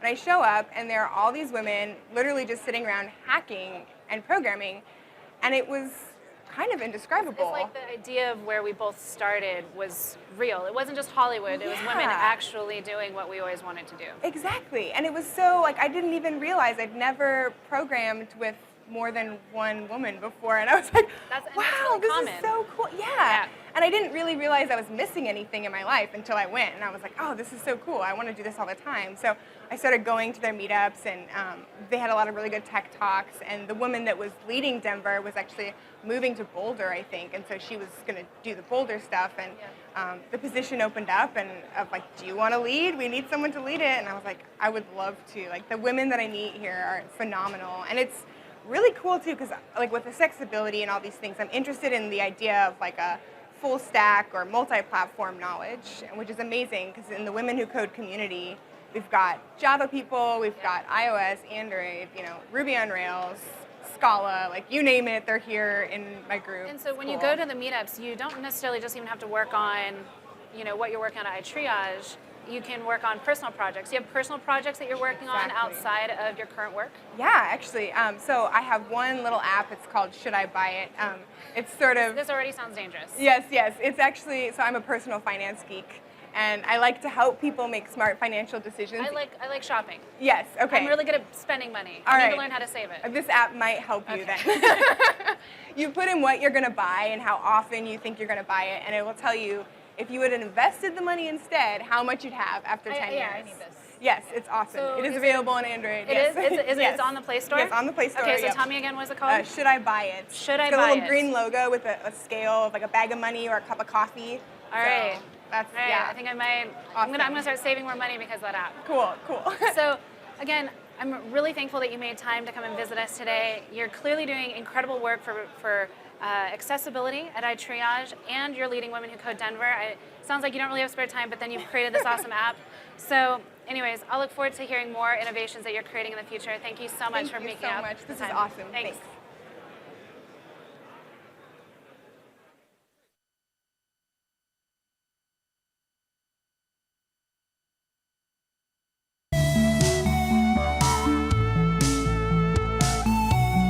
We created the How I Show because we found that there were developers in our community that had amazing lessons that they had learned. They had learned them in blood, things that saved them time, things that saved them money, things that got them investments. And the most incredible part was that they really wanted to share these experiences. So rather than keeping them proprietary and locked up to give them an advantage, they said, hey, look, this helped us out and it might help you. And so my role was just to help them tell that story to as many people as possible. We source guests for the How I Show from our network of Launchpad program participants, from Google developer experts, and we just ask them, what's something that you learned along the way that you can share with another person? It can be about a Google technology, it can be about an open source technology, it can be something that they learned in the course of doing their business, and then we just ask them to help shape their story into something super actionable that another startup can learn from just from immediately watching the video. And then we bring them in and help them shape that story. My favorite part about the How I Show, other than just the fact that people are willing to share these kinds of tips, is the interaction that you see in the comments afterwards. So often we'll have a guest on the show that is sharing something, and someone will ask a question in the comments, and then you'll actually see the guest responding to that show. And I really feel like it's helping create this community of sharing these lessons and actually just making the whole ecosystem better. We're in the lab right now prepping new shows that air weekly on the Google Developers YouTube channel, so subscribe there, or check out past videos on our website at g.co/launchpad. We use beta testing and Google Plus communities to build better products. We were able to fundraise, we were able to create awareness. I'm going to tell you how to validate your idea in just 2 days.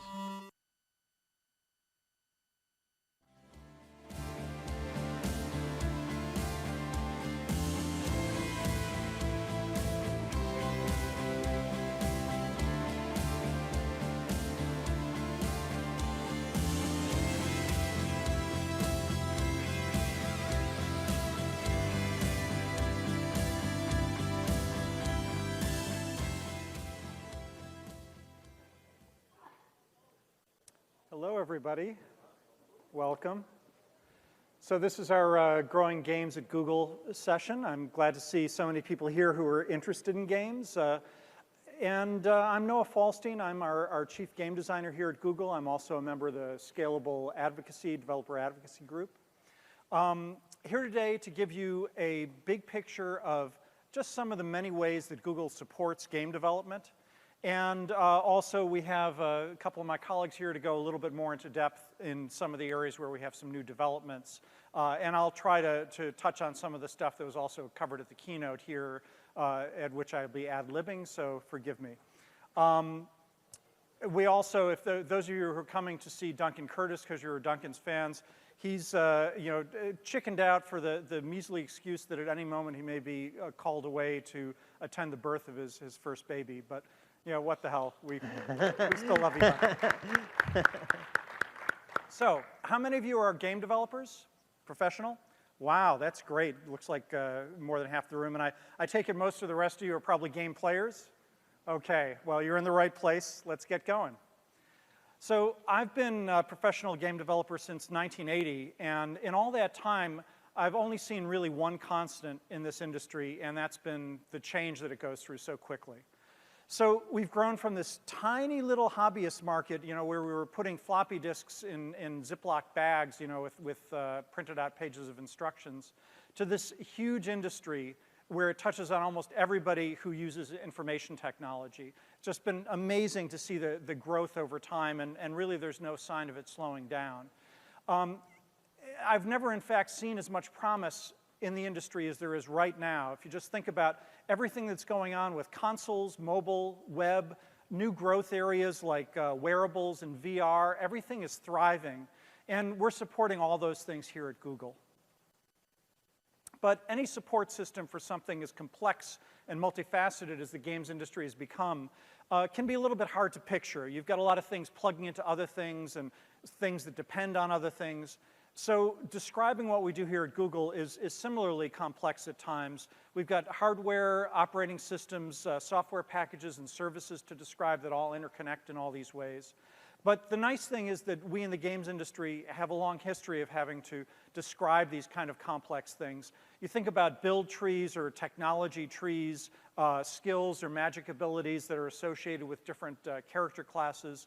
It's the kind of thing that we do all the time in games. So if you'll excuse me for going a bit meta, let me talk about applying that analogy here to Google. And I think it's really generally pretty appropriate because as game developers, we're all really on quests, in the work that we do. We're trying to build the game, and in the way we have battles with bugs, sometimes giant bugs and deadline dragons.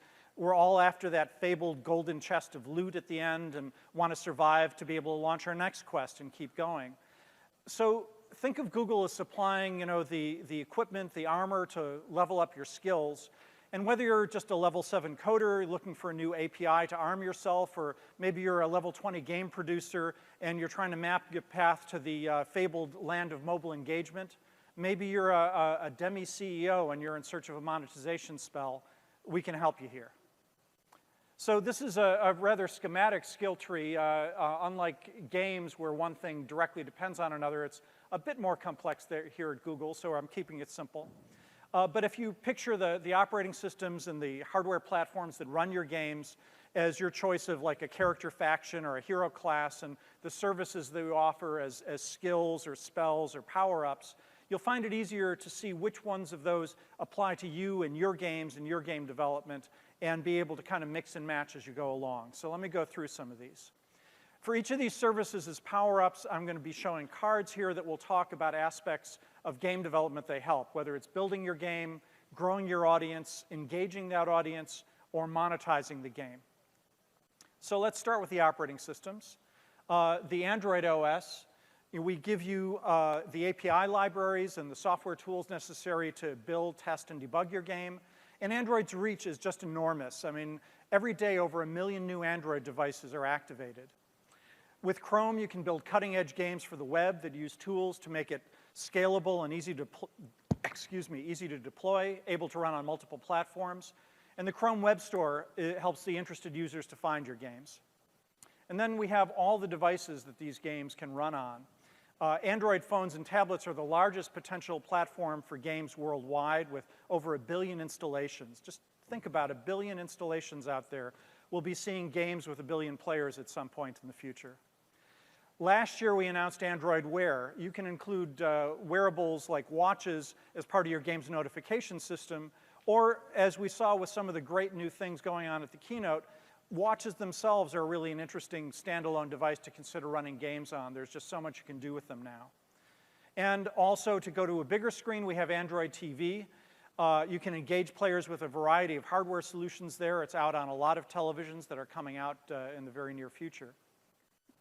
And now we also are adding games built for Chromecast to join Android's living room story. More detail in a moment from Nathan here about cast games.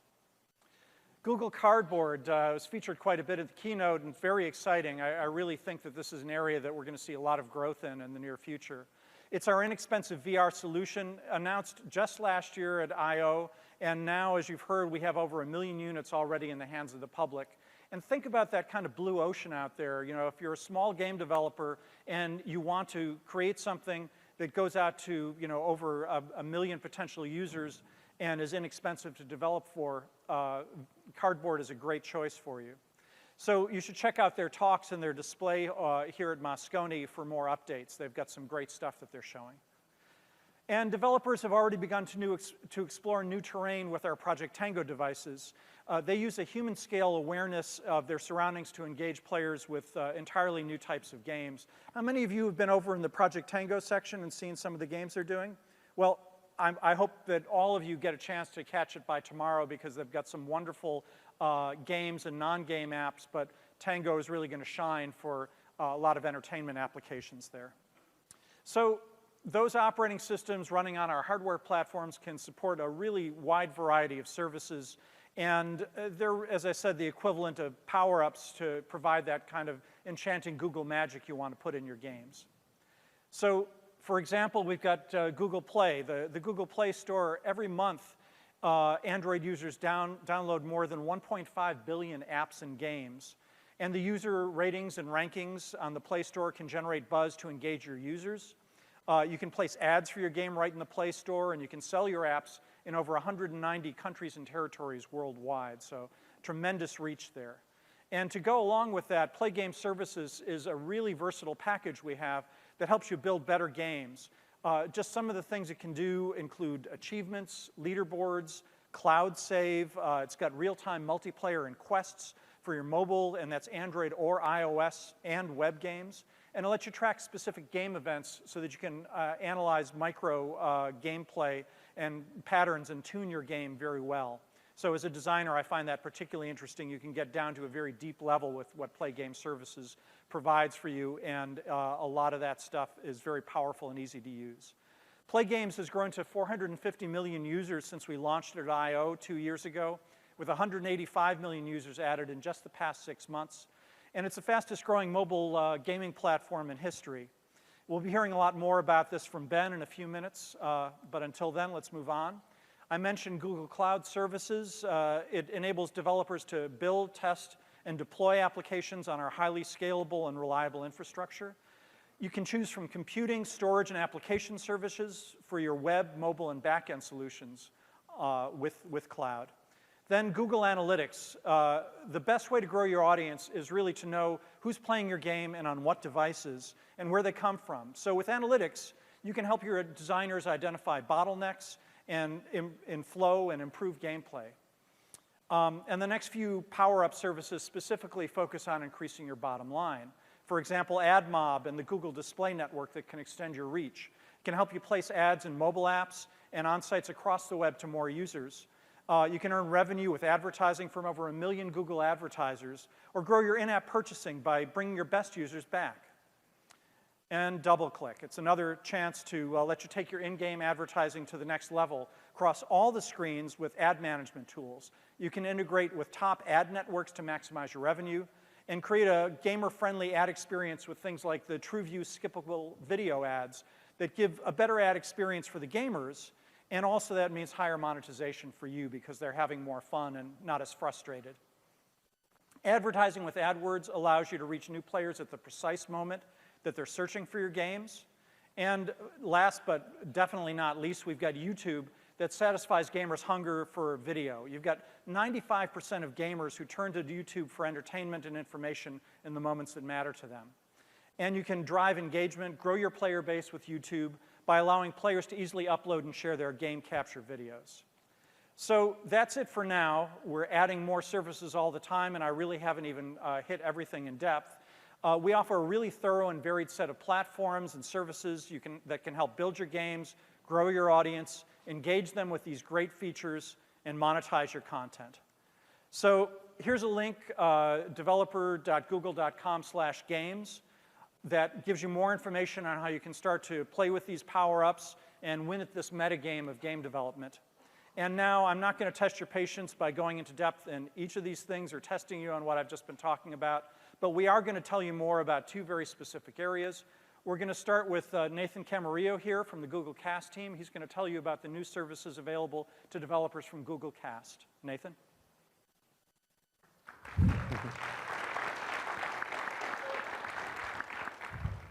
Hi, thanks, Noah.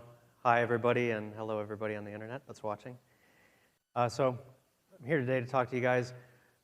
Modern mobile devices are amazing tools for gaming. They give you this great experience right on the screen, and they have a ton of sensors to capture your touch and gestures to enhance your gaming experience. With all this technology that you have, wouldn't it be great if you could just experience the fun of playing a game in the same room as your friends?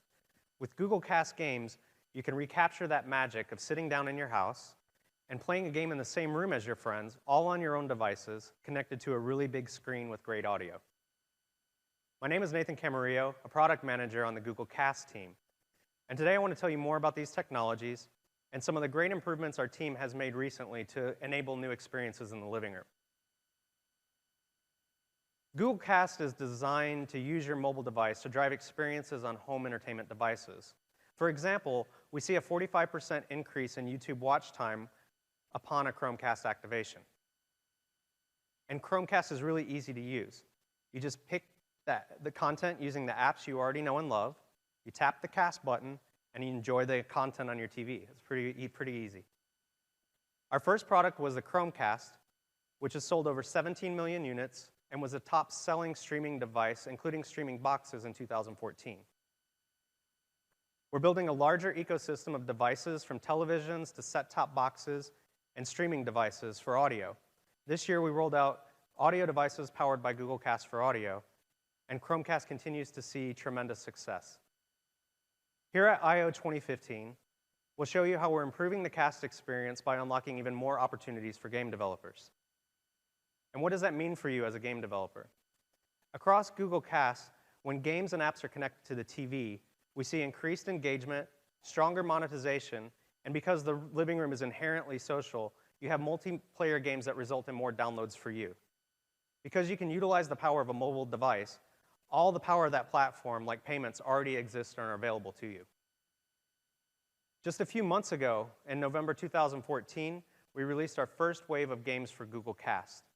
These games are really fun, and we work closely with some great partners to make those games happen. Some of those partners are here today, which I'm very happy about.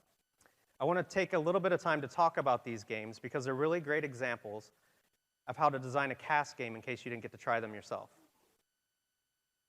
If you played any of these games, especially Just Dance Now by Ubisoft, I expect you've got some good moves by now. As for the Cast team, well, As a group, we're better at dancing than we were a few months ago, but this is a game that really uses your mobile device's sensors to detect how you're moving, or whether you're just standing there and pumping your fist, or you're like really getting involved in using your whole body. Classic family fun is also a great theme for Google Cast games.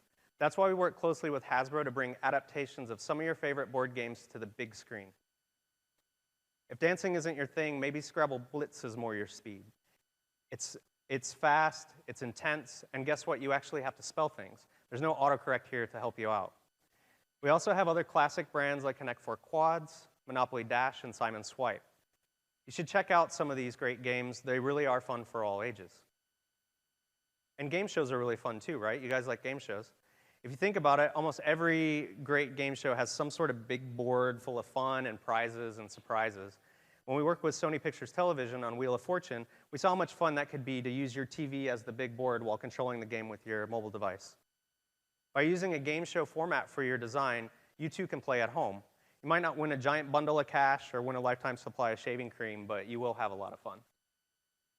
We also had developers making games on their own and publishing them to Google Play. It's really that easy to make a game.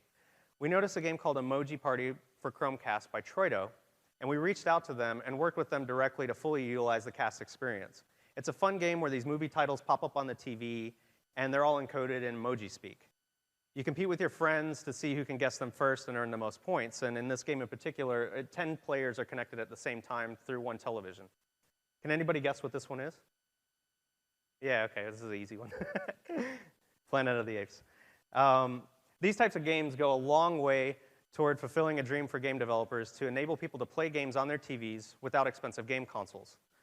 These games are great for cast, all these ones I just talked about. They're social, they utilize the phones and tablets people already love using, and they're surprising in the fun way that they achieve gameplay with simple, accessible design. If you're interested in learning more about the core concepts and principles of designing great games for Google Cast, check out the talk that I'm giving called Designing Games for Google Cast here at I/O tomorrow at 9 a.m. in Alcove 2. And all the games I just discussed were made using the Google Cast SDK we released last year. They use a model we call a receiver cast game. An app running on the sender, which is your mobile device, connects to a receiver device, which is any device like a Chromecast, and passes along the information the receiver needs to load the game from the cloud. In a typical Chromecast application, like a video on demand app, this is a really simple transaction. But when you make a game, there's a lot of interaction that's going on, and it's going to happen between multiple devices or web browsers. During our partnership with the titles I mentioned earlier, we found one big way that we could help to improve the game development experience for developers. That's why here at I/O, we're announcing the Game Manager APIs for Google Cast. The Game Manager APIs make it faster and easier for game developers like yourself to cast-enable their apps across all the devices we support, which is Android, iOS, and Chrome browsers, and get those devices connected to a Chromecast or Android TV. All the synchronization between players is handled through the cast receiver, which is the Chromecast. It acts like a server for the match and will store all the game state and take the role of pushing notifications to the devices when new information is available. We're excited to see what kind of innovative games you'll create and build using the Game Manager APIs for Google Cast, and now it's even faster and easier than it was before. If you want to hear more details, check out the box talks we have going on tomorrow called Game Manager APIs for Google Cast, where our engineers will walk you through the implementation of Google Cast Manager's APIs. Also, be sure to check out our sandbox booth on the 3rd floor to check out demos of the games I just mentioned and some other ones that we have in development, Catchphrase by Hasbro and Tricky Titans by Media Monks. In Catchphrase, the classic game comes to cast as 2 players stand in front of the screen, and everyone in the room can see the catchphrase on the TV. I don't know if you saw us playing this earlier today. Everyone goes crazy, shouting clues at the guessers, and points are scored by pressing a button on the mobile device. You can expect this one to be fun and loud, so please come play it with us upstairs. Media Monks created a fun game called Tricky Titan with great visuals and strategic turn-based gameplay. These giant titans are standing on top of villages, and they use large shovels to scoop up houses and people and throw them at each other. It's really clever. Both games are in development and are using the Game Manager APIs already. Now you might be asking yourself, we got this giant TV, a Chromecast, and an amazing computer in our pocket. Couldn't we do a little bit more? Well, of course we can. That's why we created the Remote Display APIs for Google Cast. There are millions of mobile devices with powerful GPUs and sensors ready to send amazing interactive content to the largest screen in the home. With the Remote Display APIs for Google Cast, this is now possible. Remote Display for Android and iOS allows app developers to take full advantage of the multi-screen Google Cast model. This is really important, and it supports one of our key principles of cross-platform compatibility for Google Cast. Whether you and your friends own an Android device or an iOS device and they come over to your house, you can all play together and have fun. So integrating Remote Display means you can harness all of those increasingly powerful CPUs and GPUs in your phone and build dual display games where you use the phone to render both a local display and a virtual one. And we handle sending the virtual display directly to the large screen via our Cast protocol. As a developer, that means bigger games, more screens, and more fun. With Remote Display, you trigger the experience directly from within your game or app. It follows the same simple model I discussed earlier of all our Google Cast interactions. Just tap the Cast button and go. It increases the discoverability of the feature, and it's a big difference compared to competing technologies. You don't have to rely on the player to exit the app or game and turn on some system-level feature. They can have the experience you intended them to have. For example, in Ubisoft's racing game, Driver Speedboat Paradise, you can blast through dangerous waves and jump off ramps to fly through the air and perform impressive stunts. The team uses cutting-edge 3D graphics, AAA effects, and HD textures on a mobile device sent across the room to your screen. And speedboat racing is a lot of fun, but maybe you'd like a nice game of tennis. Rollicule has this fun, casual tennis game called Motion Tennis. You hold a phone in your hand like a tennis racket and swing your arm to choose the type of shot to make next. It's fun, intuitive, and great for multiple players, but you need to hold onto your phone tight. If you're an inventor, you might want to consider making some really cool phone strap technology or something, because in the coming years, I think the screen repair guys are gonna love this Remote Display technology as things fly across the room. And we've all heard the phrase, when pigs fly, and for many of us, myself included, that's especially true about going to the gym. Now with FitFlat by Break First, you can play games and get fit at the same time, and this really works. I was in some pain from testing this game. The game's really cool because it uses image recognition and the front-facing camera on the phone to control the pig. You really flap your arms and make the pig fly and collect coins while dodging obstacles. And I can tell you, everybody at the office had fun laughing at me when I demoed this to them for the first time. And you really have to get your pig, which is me, in shape. So in between flights, you can go dance with your pig or run in place while your pig runs on the treadmill. And just like these games, your real creative genius shows itself when you combine great social multiplayer with the power of mobile devices and the big screen.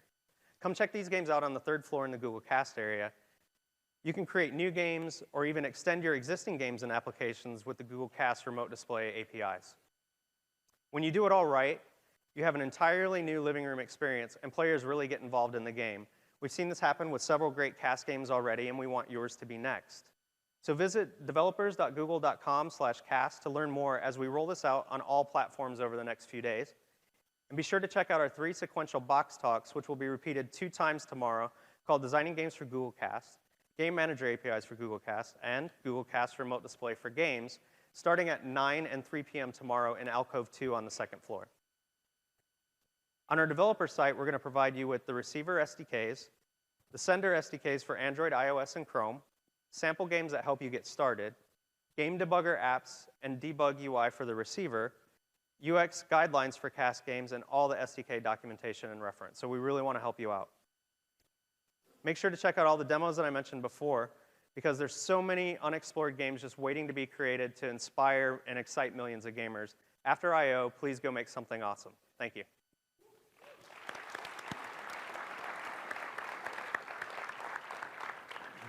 Thanks very much, Nathan. And next up is Ben Frankel from the Play Game Services to tell you what's new in that area. Thank you, Noah. So, I'm Ben Frankel, product manager on the Play Games team, and my focus is on developer experiences. And I'm going to cover 3 exciting topics for you in the next 15 minutes. So first of all, I want to cover the mission of the Play Game Services team. 2, what services we provide developers, and 3, the impact of those services. And to help you better understand the Play Games mission, I want to start with the story of Eric Fromling. Eric is in fact here today in the audience, and I will embarrass him by pointing him out over here, so just wave to the crowd, Eric.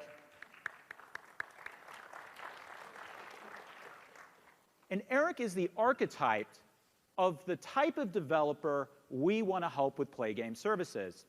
He's a one-man army that does literally everything for his game Bomb Squad. And like all great game developers, Eric has a passion for making awesome player experiences. That's what his gift is. But to turn that passion into a sustainable, successful business, he needs to think about Bomb Squad as an ongoing service he delivers to players. And when we look for inspiration from the large, successful developers who already manage their game as a service, well, in addition to making awesome games, which is a prerequisite to any type of success, we observe they do 5 things exceptionally well. They have cost-efficient ways to acquire players, they think of their business as a day-to-day battle, and they rigorously set and manage their business to daily revenue targets.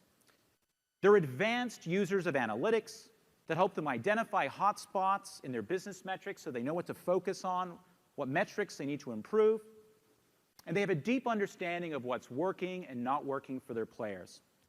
And almost without exception, large, successful developers who manage their game as a service have made major investments in tools that allow them to dynamically make changes to their game and deliver new content to players. And large studios will have an army of people to support each of these functions. So here's an example. They'll have large teams of developers to focus on game development, obviously, data scientists to work in analytics, live operations support teams, marketing and UA specialists, and so on. So our mission is to bridge the gap between what the large studios can do with an army behind them and what the Erics of the world can do, possibly just a one-man army. And we've made significant investments and progress towards this goal.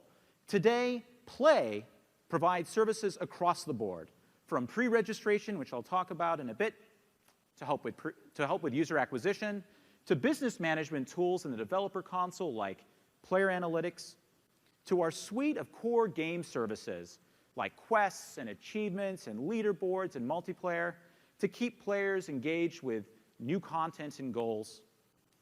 And these services have had a major impact on developers.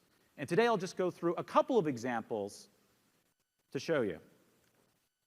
So let's start with Player Analytics. It's a set of reports in the developer console that we launched at GDC earlier in the year. And throughout the development of Player Analytics, we worked very closely with Eric, the developer of Bomb Squad, who I mentioned earlier. And as we iterated over different prototypes, we discovered we needed a deeper understanding of Bomb Squad's in-game economy. So we developed something called the Sources and Sinks Report. The Sources and Sinks Report helps developers understand the relationship between the rate at which players earn a premium currency like gold coins or emeralds or tickets in Eric's case, and the rate at which players consume that. In an ideal world, the rate at which a player earns currency and consumes currency roughly nets out to 0. And when we shared this report with Eric, he discovered that he was giving away tickets at a higher rate than people could consume them. And with that information in hand, he identified a number of changes that would bring his game economy back into balance. And after he made those changes, the impact could be seen almost immediately in the Sources and Sinks report, which you can see here. The ratios flipped. And a few weeks later, average revenue per daily active user more than doubled, and average revenue per paying user grew by almost 70%. That's almost unheard of impact in such a short period of time. And in Eric's own words, Player Analytics has helped me home in on Bomb Squad's shortcomings, right the ship, and get to a point where I can financially justify making the games I want to make. And what we launched at GDC is just the start. we're going to continue to invest with new reports, new player segments, new metrics, new event types to make player analytics even more powerful for developers. But we all know that insights by themselves don't move the needle for your games. You actually need to be able to make updates to your game to improve engagement, retention, and monetization. And that's why we launched Quests last year, which provides developers a way to dynamically deliver new content to players without requiring those players to update their games. And that brings us to our second case study about Concrete Software. And in fact, we have another special guest here today, Keith from Concrete Software, so you can wave your hand, everybody. Also, a round of applause for Keith. And Concrete Software is another great example of the type of developer we want to support with Play Game Services. They've been making mobile games for over a decade, and they've seen great success. But they're still a small company. And every minute they spend on server infrastructure, server-side code, hosting, and maintenance is a minute they could be spending on the things that they are most passionate about, which is making games. And that's where Game Services comes in, and Quests in particular. And Concrete has an exemplary implementation of Quests in their flagship title, PBA Bowling. They follow all of our best practices to a T to great effect. And they've made Quests an integral part of their live operations strategy. And to help you understand the degree to which they've incorporated Quests into their day-to-day operations, I'd like to show you and walk you through the calendar promotions from earlier in the year. So as you can see here, Concrete launches new content multiple times a week to keep players engaged. And Quests play a critical role in each of these launches.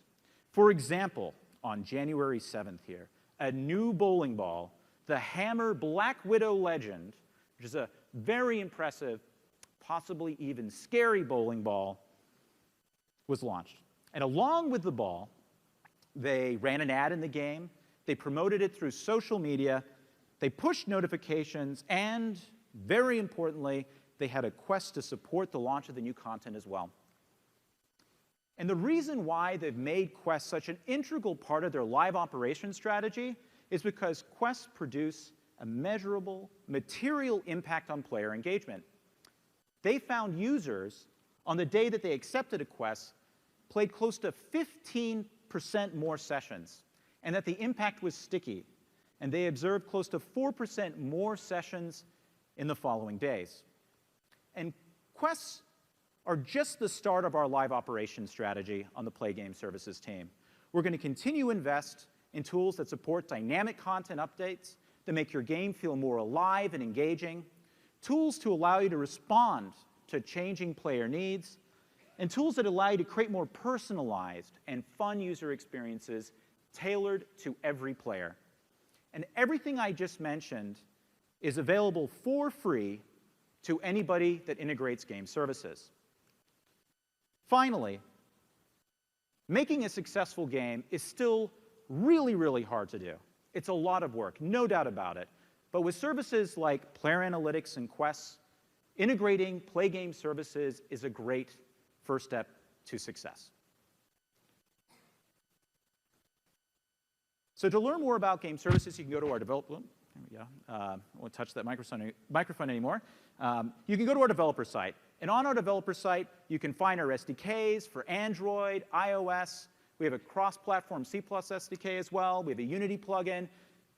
So whatever tool you use, you'll be able to integrate Play Game Services. We have samples, best practices guidelines, more case studies, and all the SDK documentation and references you could ever possibly want. So now I'm going to switch gears and talk about something called pre-registration. This is what Duncan was supposed to talk about, but I will be talking about it now. And I will do it in an Australian accent. No, I will not. Because Duncan is Australian, as a backstory there. So whether we talk to developers large or small, user acquisition is really, really hard. And doing it well is considered essential to success. And generating day one buzz for your game is in turn critical to a successful user acquisition strategy. And that's where pre-registration comes in. It's a system that allows players to sign up to be notified when a game is available. It's a powerful user acquisition tool that allows developers to create large day-one releases. And in markets like Japan and Korea that pioneered this practice, we've seen pre-registration result in millions of day-one users of a game, instantly bootstrapping the game's ecosystem, its community, and providing a huge boost to store rankings right out of the gate. And here is how pre-registration works. So players will be driven to a marketing landing page of some sort. For example, game developer Glue has created this landing page and for their upcoming game, Terminator Genisys Revolution, which is based on the movie of the same title. I think there's old Arnold in it, and new Arnold, and robot Arnold, and all the types of Arnolds you could want. But the game is not available yet. So the call to action here is to pre-register. And from here, I would tap on this pre-registration link and be taken to the Play Store listing. And there I will see a gorgeous pre-registration page where I can pre-register.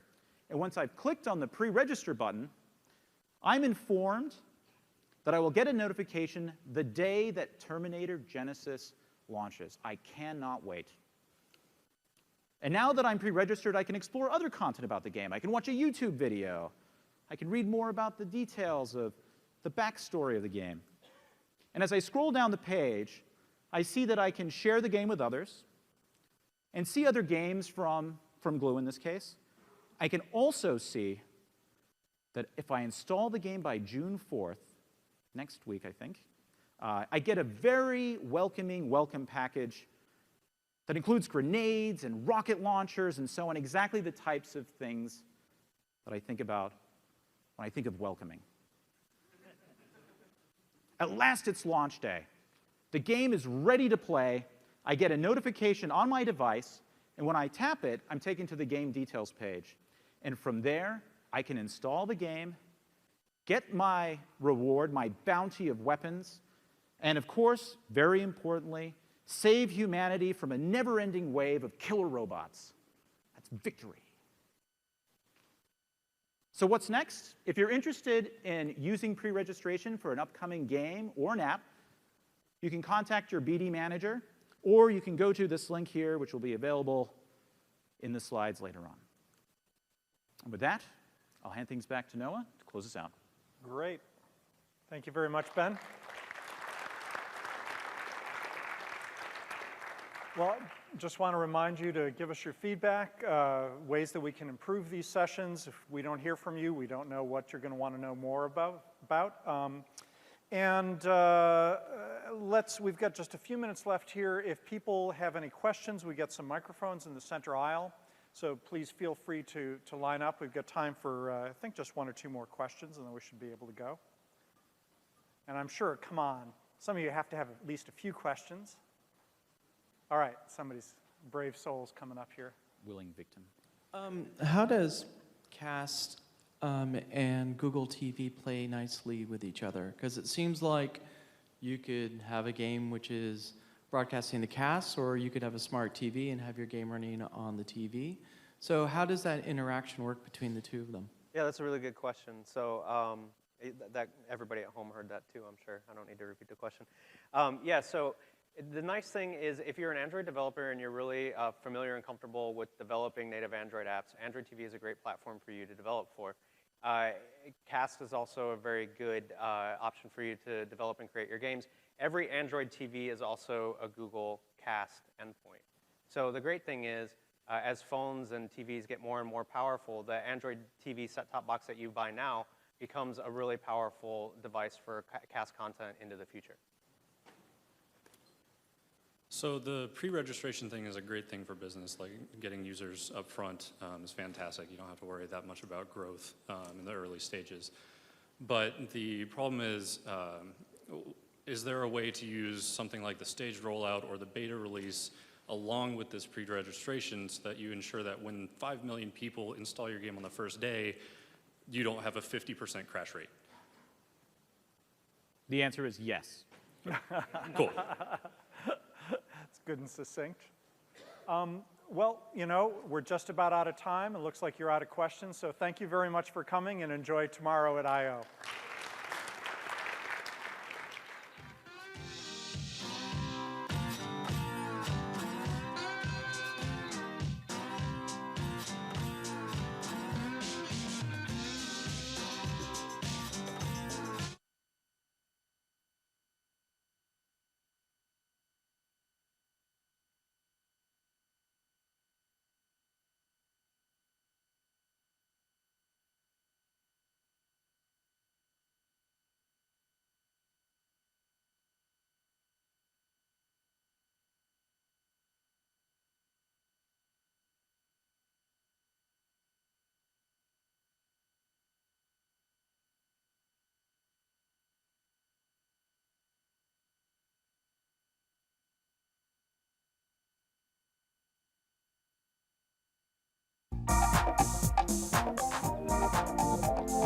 Where am I?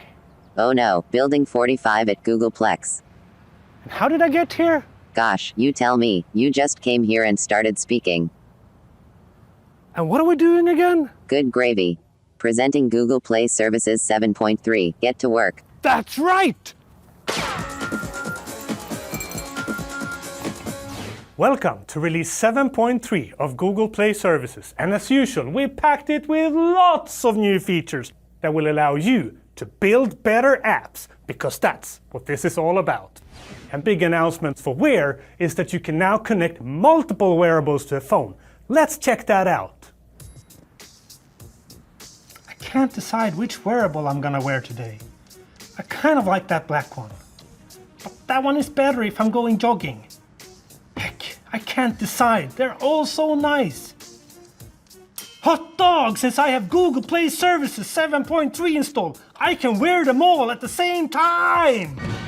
So this capability allows you to create a network of wearable nodes, all connected to a single phone. And since there can be more than 2 nodes, we are introducing the Channel API in the Wear Data API, which allows you to send large files or even stream data between 2 individual nodes. But how would you know which node you should communicate with? For example, if you wanted to download something. That's the job of the new Capability API, which allows your app to locate nodes supporting a given capability. Over to the many new things in Google Fit. Many things in life are not based on a daily cycle. For example, the work week, the tax year, or a new year. Fitness, however, is all about today, like how many steps have you taken today? How many calories have you put in your body today? How many push-ups have you done today? So to make these today things easier, the History API now provides this method, Read Daily Total, which aggregates data for a given data type from midnight to the current time of day. So you just put in the data type there, and then it returns the daily total. For example, how many steps have I taken today? And since everyone's always talking about how many steps everyone's taken every day, the type step count delta data type can now be queried by all apps on all devices without requiring any authentication. But fitness is not only about activity, it is also about what you put into the body. So therefore, nutrition data types have been added, enabling you to record things like protein, fat, cholesterol, sodium, you name it. Turning to location, where you now specify a maximum wait time for location updates, which enables the system to batch location updates together to reduce battery consumption. And remember the location settings dialog we introduced in the last release? Well, in addition to location updates, it is now also possible to get notified when location settings are changing by getting location availability updates. This release also has enhancement to the common package where Google API Client now allows you to add optional APIs through the Add API if available. So if you previously had to have multiple connections flow for the phone and the wearable, for example, you can now use this feature to simplify your code. And that's it for this time, but check out these resources to get the details. And remember, Google Play Services enables you to build better apps. And now it's your turn to go out there and create these great apps. And don't forget to tell us all about it.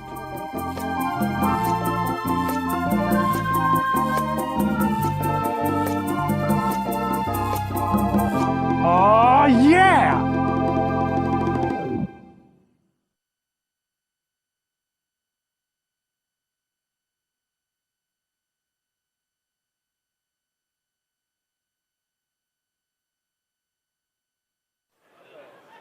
Hey everybody, hope you're still enjoying I.O. Today I'm going to be chatting with Anil, who's the head of photos, and he showed us this really cool photo stuff during the keynote. So Anil, welcome to Coffee with a Googler. And thank you, Lawrence. Great thanks to for be coming. here. Now, one of the things that you were talking about was really taking control of your digital life, taking control of your photos. Absolutely. Can you tell us all about that? Yeah, for sure. It's really funny. I often say to people, it's 2015. Yep. We have cars that drive themselves. Yes, we do. We got drones delivering packages. But if I want to store, find my photos, share 20 of them with you, it's the unsolved problem of our time. And so that's when we talk about taking back control of your digital lives, it's really about how we're sort of in this information overload. And we're, with photos, really trying to do what Gmail did for email. Okay. Really make it just easy for you to be able to not have to worry about your photos, have peace of mind that they're safely backed up and you can access them whenever you want. Make it really easy to be able to find that photo so you don't have to scroll forever and be able to make really great moments and then obviously be able to share them really easily. Sure. And it gives you this this home for photos, right? So instead of some photos being on this device and I forgot to back these ones up and I've backed those ones up, that it's this one single repository where I can keep all my photos. Exactly, and we want to make it such that you can pick up any device and you can have access to all of your photos instantly there. You don't have to worry about, oh, is that one on my iPhone, or is that one on my Android, or is that one on my home computer? You just have your entire life of memories on any device that you pick up and go into the Google Photos app. Now, one of the things you were showing today was just how easy it is to share these photos, and people don't need a different app to get into them or a permissions link. How does all that work? So we want to make sharing really easy.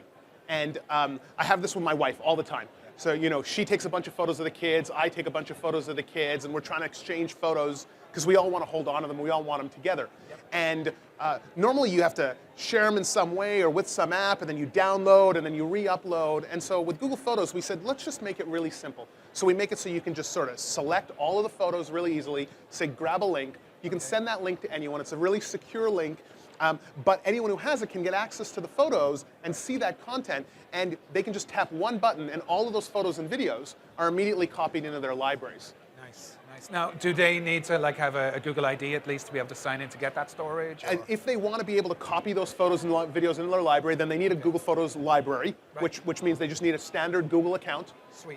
But if they want to just view the content, so if I want to take the photos and I want to share them to my kids' grandparents, and I want them to be able to just access it, I don't have to worry about it. I can just send it over SMS even. They can click on the link, and immediately they'll just see all the beautiful photos and videos. That's really cool. And now if I'm a Google Drive user, I can see all of this in my Google Drive, right? Exactly. And that's why we wanted to make sure between Drive and Photos, it doesn't matter which door you come into. Ultimately, it's your photos and videos. You should have them accessible in either place. So photos you put in Drive can show up in Photos, and photos that are in Google Photos are available to you in Google Drive. Right. And I have 15 gigabytes of storage in Drive, but I don't need to worry about all those gigabytes of pictures, right? Because it's unlimited. Yeah, well, so we have essentially two different ways that you can store content. If you care really deeply about the original bytes, you want to have the last bytes down to the very, very last ones, and you want to make sure that you can back up raw files that are 30 megapixel or 4K video, then we have our traditional plans where you can pay $10 a month for a terabyte, still some of the cheapest storage on the planet. You get 15 gigabytes for free across all your Google services,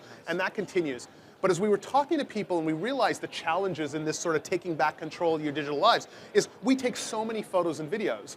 And most mobile devices are less than 16 megapixels in terms of the cameras they take. Almost all the videos people are producing are 1080p.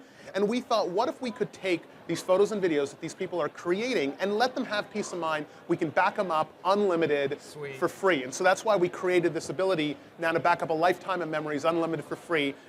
Under 16 megapixels for photos, 1080p for HD videos, and then we use compression to maintain a near identical visual quality. But you showed that picture of the penguins, right? And that was a compressed picture. Yeah. And it was still just beautiful fidelity in it, right? Absolutely, and we have some examples where we go and we zoom in at 4 levels of detail and really in there to the exact same levels, and we really try to make it such that it's indiscernible to the human eye. Because our goal, and that's why we sort of figure out the right things based on the right photos, and we do different techniques, is because we really want this to fit. You want comfort.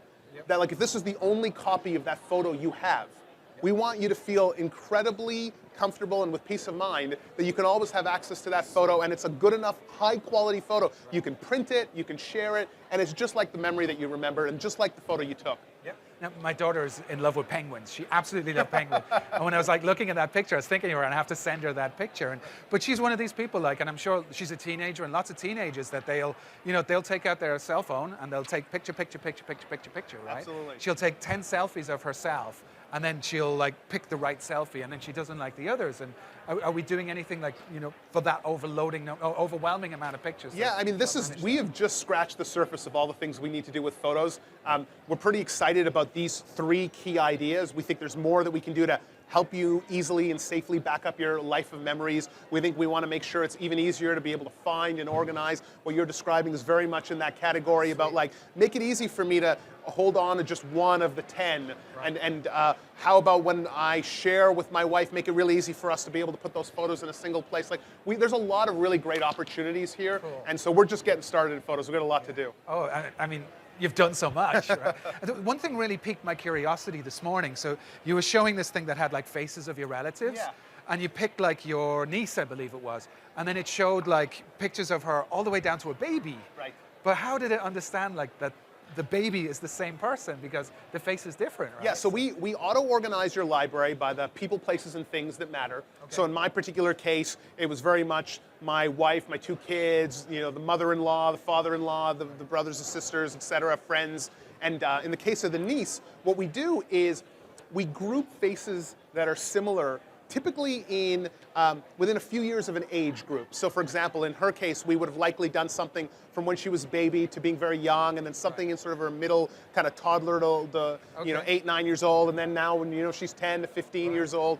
And what we do is we get high levels of confidence on those groupings. Okay. But then what we can do is based on some really great, amazing computer vision, is we can calculate sort of feature and distance vectors around how people naturally age. And we can start looking at these sort of 3 groups, and we can look at the progression that someone has had, and we can say, you know what, the similarities here, when you apply the way people start to age, are actually make these things look like they're really, really close. And we can bring these 3 neighboring clusters together in a sort of a single one and say, hey, this is actually sort of the same face. Right. And because we're doing this 100% private for your eyes only, it's also really easy for you to go in and say, hey, you know what, Google Photos, you made a mistake. These 4 people, that's a different baby. Right? Yeah. And so we try to do the best that we can, but we acknowledge that every now and then we're not going to do it right, but we make it really easy for you to tell us and then still get, curate those results in the right way. We're running low on time, but there's one last question I got to ask, and that was like the mountain biking thing, the videos that you showed. Like that was like hours of videos, right? But how was it able to take those hours of videos and turn them like into that one exciting moment, including you taking the tumble? Yeah, I wish it left that part out, by the way. No, I love it. I keep it in. So what we do with our movies is when people upload lots of videos, we find that no one really consumes them because you typically get a great 3 to 4 second moment, but you often capture minutes of video. Right. In that example, I captured multiple hours of GoPro footage, right, when you're mountain biking. And so you sort of upload it because you're like, oh, maybe there's a nugget in here, but honestly, I never would have got back to it. And so what Google Photos did for me is it analyzed that content. It looked for what the best shots are based on the composition, the lighting, it looked for faces, it looked for motion, and it gave me particular clips and was able to stitch that together automatically. Now it's a starting point. I can go in and edit it. I can say, you know what, I don't want these 3 clips, or I want to add these, or I want to change the theme or soundtrack. It gives me some options, but it's a great starting point. We use some really great technology to put that together. And it just created a nice little story for you, right? Exactly. Well, and that's a moment. We do this. And then I would share that. Yeah. Right? I was never going to share 4 hours of GoPro footage of me mountain biking. Well, at a 24-second some people would video. love to watch it, but you're too kind. I don't think they would, but yes.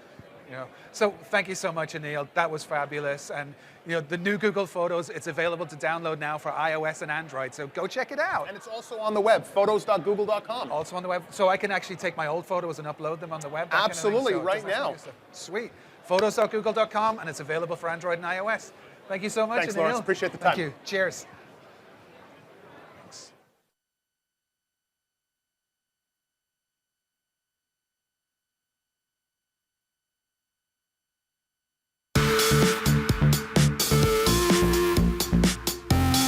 All right, I know this is a really simple example, so let's switch over to our code editor and we can actually start wiring up some Polymer elements.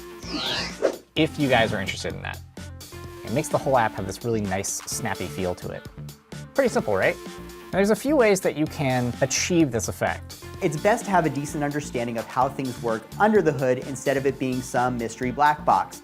For many people, bandwidth and file sizes are still real concerns. We know who you are. Don't you want to click on it? I know I do. So you give it a try and enjoy. You just might learn something.